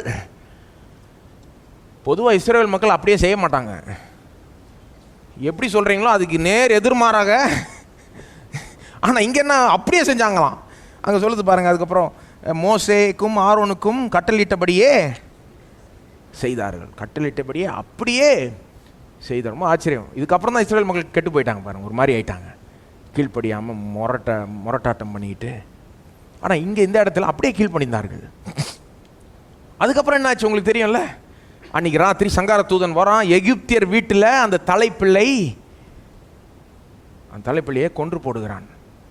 ஆனால் இஸ்ரவேல் மக்கள் வீட்டில் ஒருவன் கூட மரிக்கலை. அந்த ரத்தம் அவர்களை பாதுகாத்தது. அதுக்கப்புறம் என்னாச்சு, பார்வோன் வந்து மோசையை கூப்பிட்டு தயவு செய்து உடனே கிளம்புன்ட்டான். உன்னால் பெரிய சாபம் தான் வருது எங்களுக்கு, உடனே இன்றைக்கி ராத்திரியே கிளம்பு அப்படின்ட்டான். கிளம்புனாங்கன்னா அன்றைக்கி ராத்திரியே கிளம்புனாங்க. ஞாபகம் இருக்கா உங்களுக்கு? இஸ்ரவேல் மக்கள் எகிப்து தேசத்தை விட்டு வெளியில் வந்தாங்க. நீங்கள் கேட்கலாம், எங்கே சுகம் இருக்குது, காமிக்கிறேன். சங்கீதம் 107, சங்கீதம் 105 மணிக்கும் 37ஆம் வசனம். அப்பொழுது அவர்களை வெள்ளியோடும் பொன்னோடும் புறப்பட பண்ணினார். ஒரு நிமிஷம். ஸோ இங்கே வந்து இந்த சங்கீதம் வந்து இதே இரவை பற்றி பேசுகிறது. இந்த பஸ்கா இரவு இருக்குது பாருங்கள், யாத்திராம் 12, அந்த இரவு, அதே இரவை பற்றி தான் சங்கீதக்காரனும் பேசுகிறான். இதுக்கு முன்னாடி 26ஆம் வசனத்துலேருந்து வாசித்தீங்கன்னா ஒரு வாதையாக சொல்லிட்டு வரான். சங்கீதம் 105 அந்த 10 வாதைகளை சொல்கிறான். 36ஆம் வசனத்துக்கு வந்தீங்கன்னா அந்த கடைசி வாதையை சொல்லிட்டு அப்புறம் 37ஆம் வசனம் எப்படி ஆரம்பிக்குது, அப்பொழுதுனா அந்த 10ஆம் வாதைக்கு அப்புறம் அந்த சங்கார தூதன் வந்து எகிப்தியர்களுடைய தலைப்பிள்ளைகளை கொன்றது பின்பு என்ன நடந்தது, அப்பொழுது வாசிங்க. அப்பொழுது அவர்களை வெள்ளியோடும் பொன்னோடும் புறப்பட பண்ணினார். வெள்ளியோடும் பொன்னோடும் புறப்பட பண்ணினான். அவர்கள் கோத்திரங்களில் பலவீனப்பட்டவன் ஒருவனும் இருந்ததில்லை. அந்த வெள்ளியோட பொண்ணோடும் உங்களுக்கு ரொம்ப சொல்ல தேவையில்லை நினைக்கிறேன். ஏன்னா உங்களுக்கு தெரியும், இஸ்ரவேல் மக்கள் எகிப்தை விட்டு வெளியில் வரும்போது வெறுங்கையாக வரல, நிறைய வெள்ளியும் பொண்ணையும் எடுத்துக்கிட்டு தான் வந்தாங்க, தெரியும்ல அது. ஆனால் வெறும் வெள்ளியும் பொண்ணோடு வரல, அங்கே இன்னொன்று சொல்லப்படுது பாருங்கள், அவர்கள் கோத்திரங்களில் பலவீனப்பட்டவன் ஒருவனும் இருந்ததில்லை. பலவீனப்பட்டவனா வீக்னஸ், வீக்காக யாரும் இல்லை. ஆங்கிலத்தில் அப்படியே வருது, ஃபீபிள், வீக். சில மொழிபெயர்ப்பு ஆங்கிலத்தில் ஸ்டம்பிள்னு வருது. அதாவது அவன் கோத்திரங்களில் யாரும் தடுமாறவில்லை என்ற அர்த்தத்தில் வருது. ஒருத்தர் கூட பலவீனப்பட்டு தடுமாறலை அப்படின்னு என்ன அர்த்தம்னா, இதுக்கு பார்த்தீங்கன்னா யாரும் வியாதிப்பட்டு இல்லை, யாரும் நோய்பட்டு இல்லை, யாரும் பலவீனப்பட்டு இல்லை, அதுதானங்க அர்த்தம். கொஞ்சம் யோசித்து பாருங்க, அவன் கோத்திரங்களில் ஒருவனும் பலவீனப்பட்டு இல்லை. கோத்திரங்கள்னா என்னது, முழு தேசத்தை சொல்றாரு. அப்படி முழு தேசம் வெளியில வந்தது அன்னைக்கு, அதுல ஒருவன் கூட பலவீனப்பட்டு இல்லையா. நீங்க இன்னைக்கு எந்த கூட்டத்தை வேணா எடுத்துக்கோங்களேன், ஒரு சின்ன கூட்டமே எடுத்துக்கோங்க, ஒரு 50 பேர் இருக்க சபையை எடுத்துக்கோங்க, அங்கே பலவீனப்பட்டவங்க யாராவது இருப்பாங்களா? சும்மா கேட்குறேன். பொதுவாக வழக்கமாக இருப்பாங்கன்னு தான் சொல்லணும், கரெக்டாக? உண்மை சொல்லப்போனால் உண்மை அதுதான். என்ன பண்ணுறது? ஒரு பெரிய கூட்டத்தை எடுத்துக்கோங்க, ஒரு 1000 பேர் எடுத்துக்கோங்க, ஒரு 10,000 பேர் எடுத்துக்கோங்க, பலவீனப்பட்டவங்க இருப்பாங்களா இல்லையா? பொதுவாக இருப்பாங்க, வழக்கமாக இருப்பாங்க. பாருங்கள், அப்படிப்பட்ட உலகத்தில் தான் நம்ம வாழ்ந்து கொண்டு இருக்கிறோம். இங்கே என்ன சொல்லுது, கோத்திரங்கள் எவ்வளோ பெருசு தெரியுமா? அந்த கோத்திரங்கள், இந்த தேசம் எவ்வளோ பெருசு தெரியுமா? அது யாத்திராமம் 12ஆம் அதிகாரத்தில் வாசித்தீங்கன்னா 37ஆம் வசனத்தில், நீங்கள் போத்தவரை நான் சொல்லிடுறேன், 6 லட்சத்தி பேர் வெறும் ஆண்கள் மட்டும் இருந்தாங்களாம் வெளியே வந்தவங்க. எகிப்திலிருந்து இஸ்ரவேல் ஜனக்கூட்டம் வெளில வந்தது. எவ்வளோ பேருன்னு பார்த்தீங்கன்னா ஆண்கள் மட்டும் 6 லட்சம் பேர். அந்த காலத்தை வர ஆண்கள் மட்டும் தான் என்னாங்க பாருங்கள். ஆண்களுக்கு அப்பாற்பட்டு பெண்களையும் பிள்ளைகளையும் எடுத்தீங்கன்னா என்ன சொல்கிறாங்க, 20 லட்சம் பேர் மேலே கண்டிப்பாக இருந்திருக்கும். ஒருவேளை 30 லட்சம் கூட இருந்திருக்கலான்னு சொல்கிறாங்க. எத்தனை பேர் வந்தாங்க அப்போ? குறைஞ்சபட்சம் 20 லட்சம் பேர் வெளில வந்தாங்க. என்ன சொல்கிறாருங்க, ஒருவன் கூட பலவீனப்பட்டு இருந்தது இல்லையா? நம்ப முடியுதா? நம்ப முடியாத அளவுக்கு இருக்கு பாருங்க. நம்ம முடியாத அளவுக்கு இருக்கிறதுனால அப்படியே ஒதுக்கிட முடியாது, நம்ம அதை மறந்துட முடியாது. இது கவனிக்க வேண்டும். என்ன காண்பிக்க விரும்புகிறார் கொஞ்சம் யோசித்து பாருங்க. இது ஒரு சாதா கூட்டமும் கிடையாது. இது ஒரு அடிமைகளின் கூட்டம். கரெக்டா? எகிப்தில் இஸ்ரவேல் மக்கள் அடிமைகளாக இருந்தார்கள். 430 வருஷமாக அடிமைகளாக இருந்தார்கள். அவங்களுடைய நிலை ரொம்ப நல்லா ஒன்றும் இல்லை. அவங்க நல்ல வீட்டில் ஒன்றும் வாழல, ஏசியில் ஒன்றும் படுக்கலை, அவங்க நல்ல சாப்பாடு சாப்பிட்டு அப்படிலாம் ஒன்றும் வரல பாருங்கள். அடிமைகள். அவங்களுக்கு எந்த ரைட்ஸும் கிடையாது, எந்த உரிமையும் கிடையாது. அவர்களை ஒரு மிருகம் மாதிரி ட்ரீட் பண்ணாங்க எகிப்தியர். 1ஆம் அதிகாரத்தில், யாத்திராகமம் 1ஆம் அதிகாரத்தில் இப்படி சொல்லப்படுகிறது பாருங்கள். கொடுமையாய் வேலை வாங்கினார்களாம். மோசையெல்லாம் வரத்துக்கு முன்னாடியே 13ஆம் வசனத்தில் அப்படி சொல்லப்படுகிறது. கொடுமையாய் எகிப்தியர் கொடுமையாக வேலை வாங்கினார்கள். அப்படின்னு என்ன அர்த்தம்? அடிச்சிருப்பாங்க, உதச்சிருப்பாங்க, அதுதான் அர்த்தம். அப்புறம் மோசே பார்வோன்கிட்ட போய் சொல்கிறான் பாருங்க, நாங்கள் கொஞ்ச நாள் வனாந்தரத்தில் போய் எங்கள் தேவனை சேவிக்க வேண்டும், ஆகவே எங்களுக்கு அனுமதி தாரும் அப்படின்னு மோசே சொல்கிறான். அப்போ பார்வோன் என்ன சொல்கிறாரு, ஓஹோ உங்களுக்கு இந்த அளவுக்கு யோசிக்கிறதுக்கு நேரம் இருக்கா? வேலை பத்தலைன்னு அர்த்தம். நாங்கள் லீவுக்கு போயிட்டு வரணும், வெக்கேஷன் போயிட்டு வரணும், கோயிலுக்கு சர்ச்சுக்கு போயிட்டு வரணும் இப்படின்னு யோசிக்கிறேன்னா உனக்கு வேலை பத்தலைன்னு அர்த்தம். ஆகவே வேலையை அதிகரிங்க அப்படின்றாரு, அதிகமாக்குங்க வேலையை அப்படின்னு சொல்லி வேலை அதிகமாகிடுது பாருங்க. அப்புறம் அந்த வேலையை செய்ய முடியாத நிலைக்கு எகிப்தியர், அது இப்போ யாத்திராம் 5ஆம் அதிகாரத்தில் எப்படி சொல்லப்படுது பாருங்க. எகிப்தியர் இஸ்ரவேல் தலைவர்களை கூப்பிட்டு அடித்து விசாரித்தாருங்களாம். அடித்து விசாரித்தாங்க தலைவர்களை. இஸ்ரவேல் தலைவர்கள் மோசையும் ஆரோனையும் தவிர மற்ற தலைவர்களை கூப்பிட்டு அடித்து விசாரித்தாங்க. ஏன் வேலை செய்ய முடியல? பேச்சு மட்டும் பேச முடியுது, வேலை செய்ய முடியல. இப்படி கொடுமையாக அவர்களை ட்ரீட் பண்ணாங்க எகிப்தியர்கள். அப்போ எப்படி இருந்திருப்பாங்க கொஞ்சம் யோசித்து பாருங்க. அவங்களுடைய சரீரத்தில் கண்டிப்பாக காயங்கள் இருந்திருக்குமா? அடிமைகள்ங்க, அடி வாங்கியிருப்பாங்க, வலி வேதனை இருந்திருக்கும். சில பேருக்கு கை கால் உடஞ்சிருக்கலாம். 20 லட்ச கூட்டத்தில் அந்த மாதிரி இருக்காதுன்றீங்க? கண்டிப்பாக இருக்கும். எகிப்தில் சம்மர்லாம் ரொம்ப ஹீட் ரொம்ப ஜாஸ்தி, அதில் வேலை செஞ்சாங்க இவங்க பாருங்கள். ஹீட் ஸ்ட்ரோக் ஆகி சில பேர் பாதிக்கப்பட்டிருக்கலாம். என்னென்னமோ பிரச்சனைகள் இருந்திருக்கலாம். தண்ணி ஒழுங்காக இருந்திருக்குமான்னு தெரில. மற்ற காரியங்கள் பாருங்கள், அவங்க ஒன்றும் பணக்காரங்க ஒன்றும் கிடையாது இஸ்ரேல் மக்கள் எகிப்தில். என்னென்னமோ பிரச்சனைகள்னால கண்டிப்பாக பலவீனங்கள் இருந்திருக்கும், வியாதிகள் இருந்திருக்கும், நோய்கள் இருந்திருக்குமா? கண்டிப்பாக இருந்திருக்கும். நீங்கள் இவ்வளோ பெரிய கூட்டத்தை எடுத்தீங்கன்னா 20 லட்சம் பேரில் 1% எடுத்துக்கோங்க, 1% போட்டாலே 20,000. 1% வியாதிப்பட்டிருப்பாங்களா? கண்டிப்பாக இருந்திருப்பாங்க. குறைஞ்சது 20,000 பேர். நான் சும்மா லேசாக இடம் போடுறேன் பாருங்க. ஆயிரக்கணக்கான பேர் பலவீனப்பட்டு வியாதிப்பட்டு நோய்பட்டு என்னென்னமோ பிரச்சனையில் இருந்திருப்பாங்க. ஆனால் வெளியே வரும்போத என்ன சொல்லப்படுகிறது, அவர் கோத்திரங்களில் ஒருவனும் பலவீனப்பட்டு. கொஞ்சம் யோசித்து பாருங்க.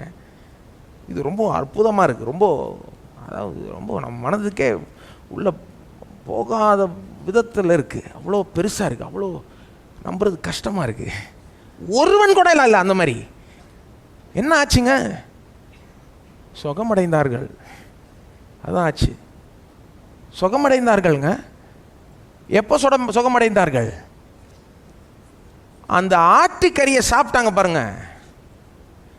அந்த மாம்சம் உள்ளே போன பிறகு என்னமோ செஞ்சிருச்சு, உடம்புல என்னமோ ஒரு வித்தியாசத்தை ஏற்படுத்திருச்சு. இது சாதா ஆட்டுக்கறி மாதிரி கிடையாது. இது ரொம்ப ஒரு விசேஷமான ஒரு ஆட்டுக்குட்டி. இது பஸ்கா ஆட்டுக்குட்டி. அதனுடைய மாம்சம் உள்ளே போன பிறகு கொஞ்சம் யோசித்து பாருங்கள் எப்படி இருந்திருக்கும்னு. அது உள்ளே போகிறதுக்கு பாருங்கள், வேறு ஒன்றும் சொல்ல, வேறு காரணமே கொடுக்க முடியாது. நீங்கள் யாத்திராமம் 12ஆம் அதிகாரம் திரும்ப போய் பார்த்தீங்கன்னா வேறு காரணமே கிடையாது. ரத்தம் தெளிப்பினுடைய அர்த்தம் என்னது? அது அவங்களை பாதுகாத்தது. அப்போ இந்த சரீர பிரகாரமான சுகம் எங்கிருந்து வந்தது? ஆட்டின் மாம்சம் உள்ள போச்சே, புசித்தார்களே, அங்கிருந்தான் வந்தது. எதற்கு அடையாளமாக இருக்குது? ரொம்ப இது ஒன்றும் ரொம்ப ஒன்றும் விளக்க தேவையில்ல. இயேசு நம்முடைய பஸ்கா ஆட்டுக்குட்டி.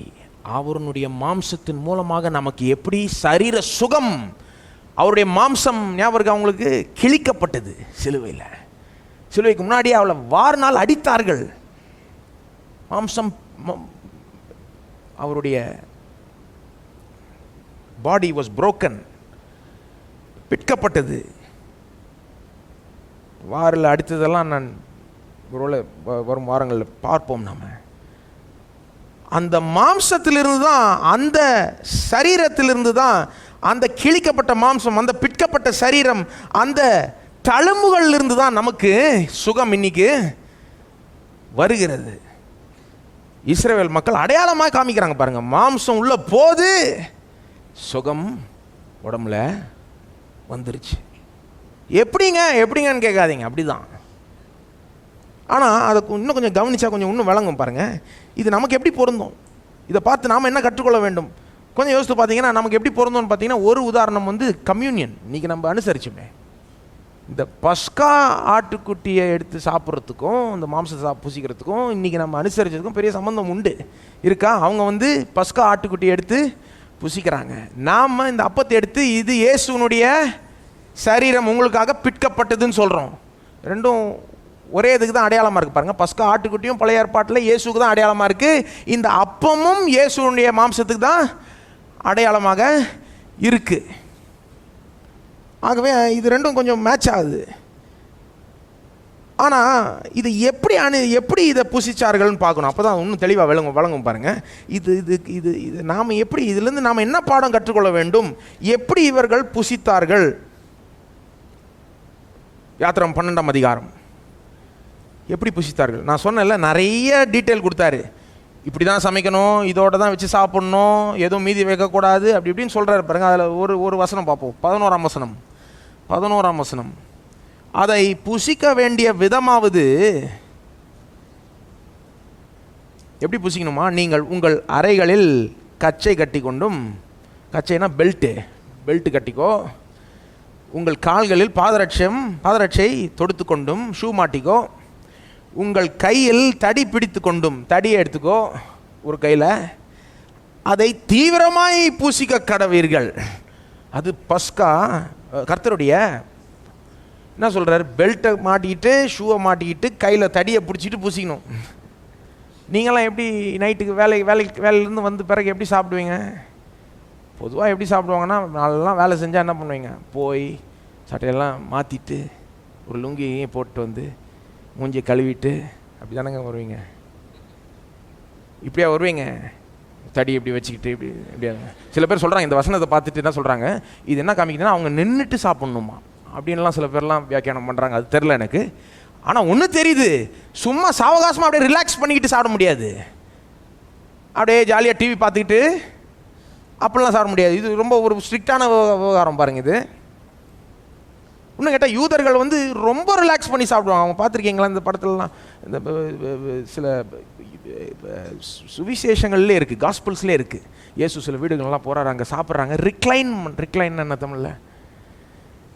சாஞ்சு அப்படியே சாப்பிட்றாங்க. அதாவது டைனிங் டேபிள் மாதிரி இல்லை, அவங்களுக்கு கீழே உட்காந்து திவான் மாதிரி வச்சுக்கிட்டு இப்படி சாஞ்சு கிட்டத்தட்ட படுத்துக்கிட்டு சாப்பிட்ற மாதிரி இருக்கும். அப்படி தான் அவங்க சாப்பிடுவாங்க. அவங்களுடைய பழக்க வழக்கம் அப்படி தான். அவங்கள பார்த்து சொல்கிறாரு, அப்படிலாம் கிடையாது, பெல்ட்டை மாட்டிக்கோ, ஷூவை மாட்டிக்கோ, தடியை வச்சுக்கிட்டு சாப்பிடு. என்ன அர்த்தம்? என்ன சொல்ல வராரு? நீ இன்னைக்கு எங்கேயோ போகிற,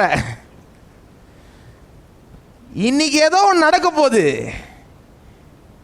இந்த நாட்டை விட்டே வெளில போகிற ஒரு பெரிய பயணம் இருக்குது, ரெடி ஆகும். முதல்ல பேக் பண்ணி ரெடி பண்ணி வச்சுட்டு நீனும் ரெடி ஆகிடு, பெல்ட்டு ஷூ தடி எல்லாம் ரெடியாக வச்சுக்கிட்டு ரெடியாக நின்று சாப்பிடு, ரெடியாக உட்காந்து. இதனுடைய அர்த்தம் புரியுதா நமக்கு? கொஞ்சம் யோசித்து பாருங்கள். இவர்கள் அடிமைகள், 430 வருஷமாக அடிமைகளாக இருந்தாங்க. நல்லா கவனிங்க, 430 வருஷமாக அவங்க எங்கேயுமே போனதே கிடையாது.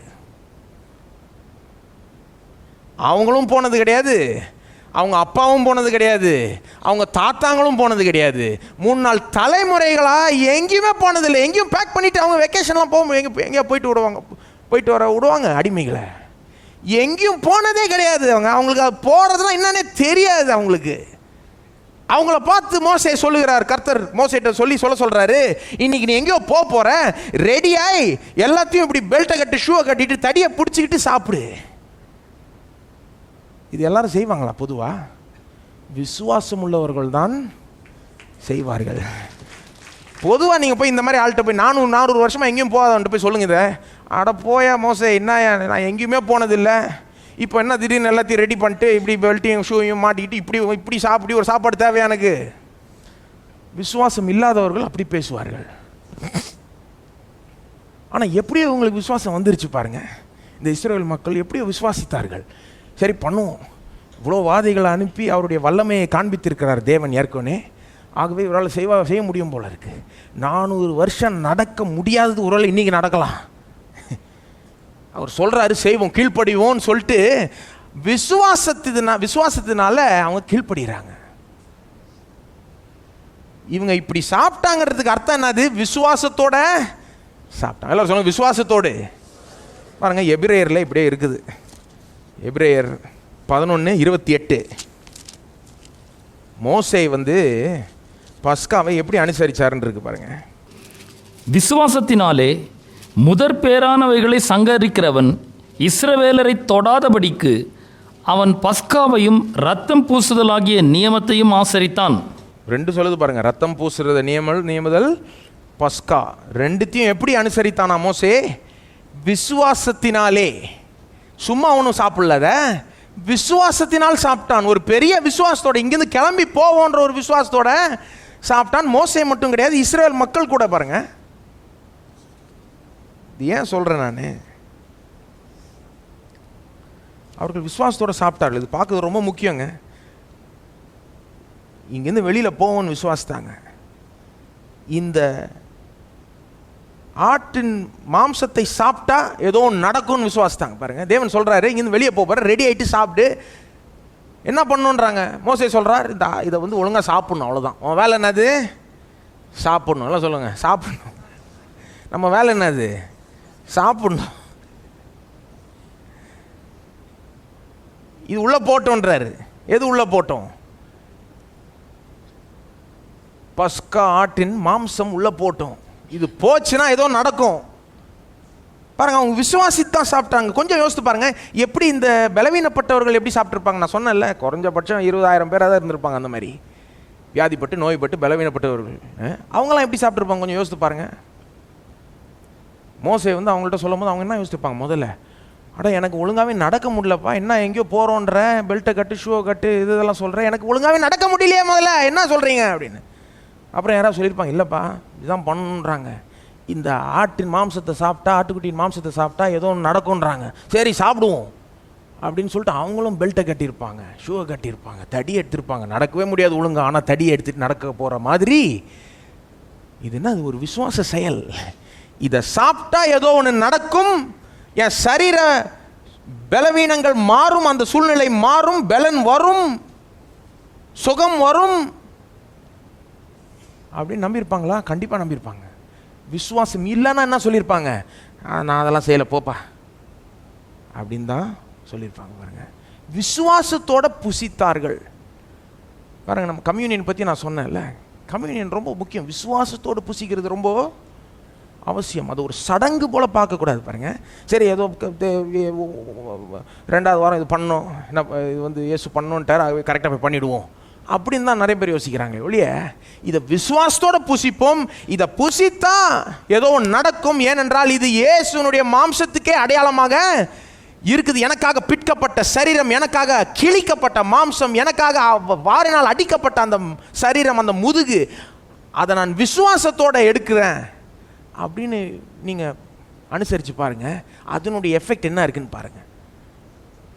சும்மா அர்த்தம் இல்லாமல் அப்படியே அனுசரிக்கக்கூடாது. அர்த்தமுள்ள விதத்தில் விசுவாசத்தோட அனுசரித்தால் தேவன் இங்கே போதிக்கிறார் பாருங்க. யாத்திராமத்தில் நீ இதை விசுவாசத்தோட பண்ணனா உனக்கு பெரிய பலன் இருக்கு, மீட்பில் சுகம் இருக்கு. அவர் கோத்திரங்களில் ஒருவனும் பலவீனப்பட்ட இல்லை. விசுவாசம். இதிலேருந்து பேசிக்கிட்டே போகலாம். நான் இது நிறைய இருக்குது, ஆனால் அடுத்த வாரம் தான் தொடர விரும்புகிறேன். இதே சம்பவத்திலிருந்து திரும்ப தொடர விரும்புகிறேன். என்ன சொல்ல வரேன்? அவங்க விசுவாசித்தார்கள். என்ன விசுவாசித்தார்கள்? அந்த ஆட்டுக்குட்டியை விசுவாசித்தாங்க. அவங்களுக்கு எவ்வளோ விளங்குச்சுன்னு தெரில பாருங்கள். ஆனால் ஒன்று விளங்குச்சு, இதை சாப்பிட்டா என்ன நடக்கும், இது உள்ளே போச்சுன்னா என்னமோ நடக்கும். இன்றைக்கி இதிலிருந்து நாம் கற்றுக்கொள்ள வேண்டிய பாடம் என்ன? அது வெறும் கம்யூனியனுக்கு மட்டும் கிடையாது. அந்த பஸ்கா ஆட்டுக்குட்டியை கவனிக்க வேண்டும். யார்? இயேசுவை. இது பழைய இது புது போதனை இல்லைங்க, இது பழைய போதனை தான். ரொம்ப பழைய உபதேசம். சிலுவையில் என்ன நடந்தது? இயேசு உங்களுக்காக அடிக்கப்பட்டார், நொறுக்கப்பட்டார், மாம்சம் கிழிக்கப்பட்டது, வாரினால் அடித்தார்கள். அங்கே என்ன பார்க்க வேண்டும்? உங்கள் சுகத்தை காண வேண்டும், அதை விசுவாசிக்க வேண்டும். திரும்ப உங்கள் கண்களை அங்கே கொண்டு போகணும். உங்களுக்கு இன்றைக்கி சுகம் வேணுமா? சுகத்தில் வாழணுமா? ஆரோக்கியமாக வாழணுமா? என்னங்க வழி? எதுவும் புது வழி கிடையாது. கிறிஸ்தவர்கள் சில நேரம் ஏதாவது புதுசாக எதாவது இருக்காங்க, புதுசாக ஏதாவது போச்சா நல்லா இருக்குங்க, ஏதோ ஒரே பழைய சிலுவையே போச்சா என்னங்க அர்த்தம்? பார்த்துருக்கீங்களா அந்த மாதிரி? புதுசாக போதிக்கிறவங்க ரொம்ப பிடிக்கும் அவங்களுக்கு. ஏதோ புதுசாக போதிச்சாருங்க, இன்றைக்கி யாரும் சொல்லாத சொல்லிட்டாருங்க. கிடையாது, நான் அதை சொல்ல வரல. எல்லாரும் ஆயிரக்கணக்கான வருஷமாக சொல்லி வேலை செஞ்சதை சொல்ல தான் வந்திருக்கேன் நான். சிலுவை வேலை செய்யும், அதை நோக்கி பாருங்க. அங்கே அடிக்கப்பட்ட இயேசுவை பாருங்க, அங்கேருந்து உங்கள் சுகம் வரும், மற்ற ஆசீர்வாதங்கள் கூட வரும். கவனிச்சிங்களா? வெள்ளியும் பொண்ணோட வெளியே வந்தாங்க. அது எப்போ வந்தது? மாம்சம் உள்ளே போன பிறகு தான் வந்ததுங்க. ஒருத்தனை மீட் எடுக்கிறாருன்னா, தேவன் ஒருத்தனுக்கு மீட்பு ரட்சிப்பை கொடுக்குறாருன்னா என்ன காண்பிக்கிறார் பாருங்க. ரட்சிப்பில் உனக்கு பொருளாதார செழிப்பும் உண்டு, சரீர சுகமும் உண்டு. தேவையா? ரெண்டுமே தேவை. பொருளாதார செழிப்பும் சரீர சுகம், ஹெல்த் அண்ட் வெல்த். நம்ம அதை தான் போதிக்கிறோமா? ஆமாம். சில பேர் அதுக்கு பிடிக்காது பாருங்கள். இவங்க என்ன ஹெல்த் அண்ட் வெல்த் காஸ்பல் போதிக்கிறாங்க. நம்ம அதை தான் போதிக்கிறோம். ஏன்னா பழைய ஏற்பாட்டில் திட்டம் தெளிவாக காமிக்கிறாரு. சுவிசேஷத்தில் ஹெல்த்தும் இருக்குது, வெல்த்தும் இருக்குது. ஒருத்தனை மீட் எடுக்கிறார், ஒருத்தனை ரட்சிக்கிறாருன்னா தேவன் அவனுக்கு முதல்ல என்ன கொடுக்குறாரு? பாக்கெட்டில் பணத்தை கொடுக்குறாரு, சரீரத்தில் சுகத்தை கொடுக்குறாரு, ரெண்டுத்தையும் கொடுக்குறாரு. இது எப்படி நீங்கள் இன்னும் இதில் வளர வேண்டும்? திரும்ப சிலுவையை தான் பார்க்க வேண்டும் பாருங்கள். திரும்ப அதனுடைய அர்த்தத்தை ஆழமாக புரிந்து கொள்ள வேண்டும். இதுதான் பண்ண போகிறோம் வரும் வாரங்களில். நாமெல்லாம் தயவுசெய்து எந்திரிச்சு நிற்போம். விசுவாசிக்க வேண்டும். விசுவாசித்தால் பெற்றுக்கொள்வாய். அதுதான் போதிக்கிறார். என்னத்தை விசுவாசிக்க வேண்டும்? இயேசு உங்களுக்காக சிலுவையில் அறையப்பட்டதை, உங்களுக்காக வாறு அடி வாங்கினதை, உங்களுக்காக தழும்புகள், அந்த தழும்புகளால் நாம் குணமானோம். ஒரு நிமிடம் எடுத்து கர்த்தரை துதிப்போம், ஆராதிப்போம், ஸ்தோத்தரிப்போம். ஆண்டவரே, உண்மை துதிக்கிறோம். இந்த சத்தியத்துக்காக உண்மை துதிக்கிறோம் ஆண்டவர். இந்த போதனைக்குள்ளே எங்களை நடத்துகிறதுக்காக துதிக்கிறோம் ஆண்டவரே. எங்களுக்கு அறிவு வெளிச்சம் வரும்படி நீர் செய்கிறபடினால் துதிக்கிறோம் ஆண்டவரே. நன்றி செலுத்துகிறோம் ஆண்டவரே. இதை தொடர்ந்து எங்களுக்கு போதியும் ஆண்டவரே. எங்களுக்கு காண்பியும், வெளிச்சத்தை தாரும், வெளிப்பாடை தாரும் ஆண்டவரே. தந்து எங்களுக்கு சுகத்தை பெற்றுக்கொள்ளும்படி நீர் உதவுவீராக ஆண்டவரே. இங்கே விசேஷமாக பலவீனப்பட்டு நோய்பட்டு இருக்கிறவர்களுக்காக ஜெபிக்கிறோம் ஆண்டவரே. நீர் அவர்களை சுகமாக்க விரும்புகிறீர், குணமாக்குகிறவராய் சுற்றி திரிந்தீரே ஆண்டவரே. உலகத்தில், இந்த பூலோக வாழ்க்கையில் நீர் இன்றைக்கும் இயேசு கிறிஸ்து நேற்றும் இன்றும் என்றும் மாறாதவராய் இருக்கிறார். இன்றைக்கும் சுகமளிக்க விரும்புகிறார் என்பதை அவர்களுக்கு நிரூபித்து காண்பியும் ஆண்டவரே. சுகத்தை கட்டளையிடுகிறோம், பலத்தை கட்டளையிடுகிறோம், பலவீனத்தை அகற்றுகிறோம் இயேசுவின் நாமத்தில். எல்லாருக்காகவும் ஜெபிக்கிறோம் ஆண்டவரே. இங்கே நோய்பட்டு பலவீனப்பட்டு இல்லாதவர்களுக்கும் ஜெபிக்கிறோம், நல்லா இருக்கவங்களுக்கும் ஜெபிக்கிறோம் ஆண்டவரே. இவங்க எப்படி பாதுகாப்பாய் வாழ்கிறது, எப்படி இந்த சுகமோட ஆரோக்கியமோடு வாழ்வது என்பதை நீர் இந்த போதனையின் மூலமாக கற்றுத்தருவீராக ஆண்டவரே. இவர்களை தொடர்ந்து ஆரோக்கியத்திலே வழி நடத்துவீராக. உம்முடைய நோக்கமும் சித்தமும் எங்கள் வாழ்க்கையில் அதிகமாக செய்யப்படட்டும் ஆண்டவரே. உமக்கு மகிமை ஏற்படட்டும். இதனால் இயேசு நாமத்தில் கேட்டுக்கொள்கிறோம் பிதாவே, ஆமேன்.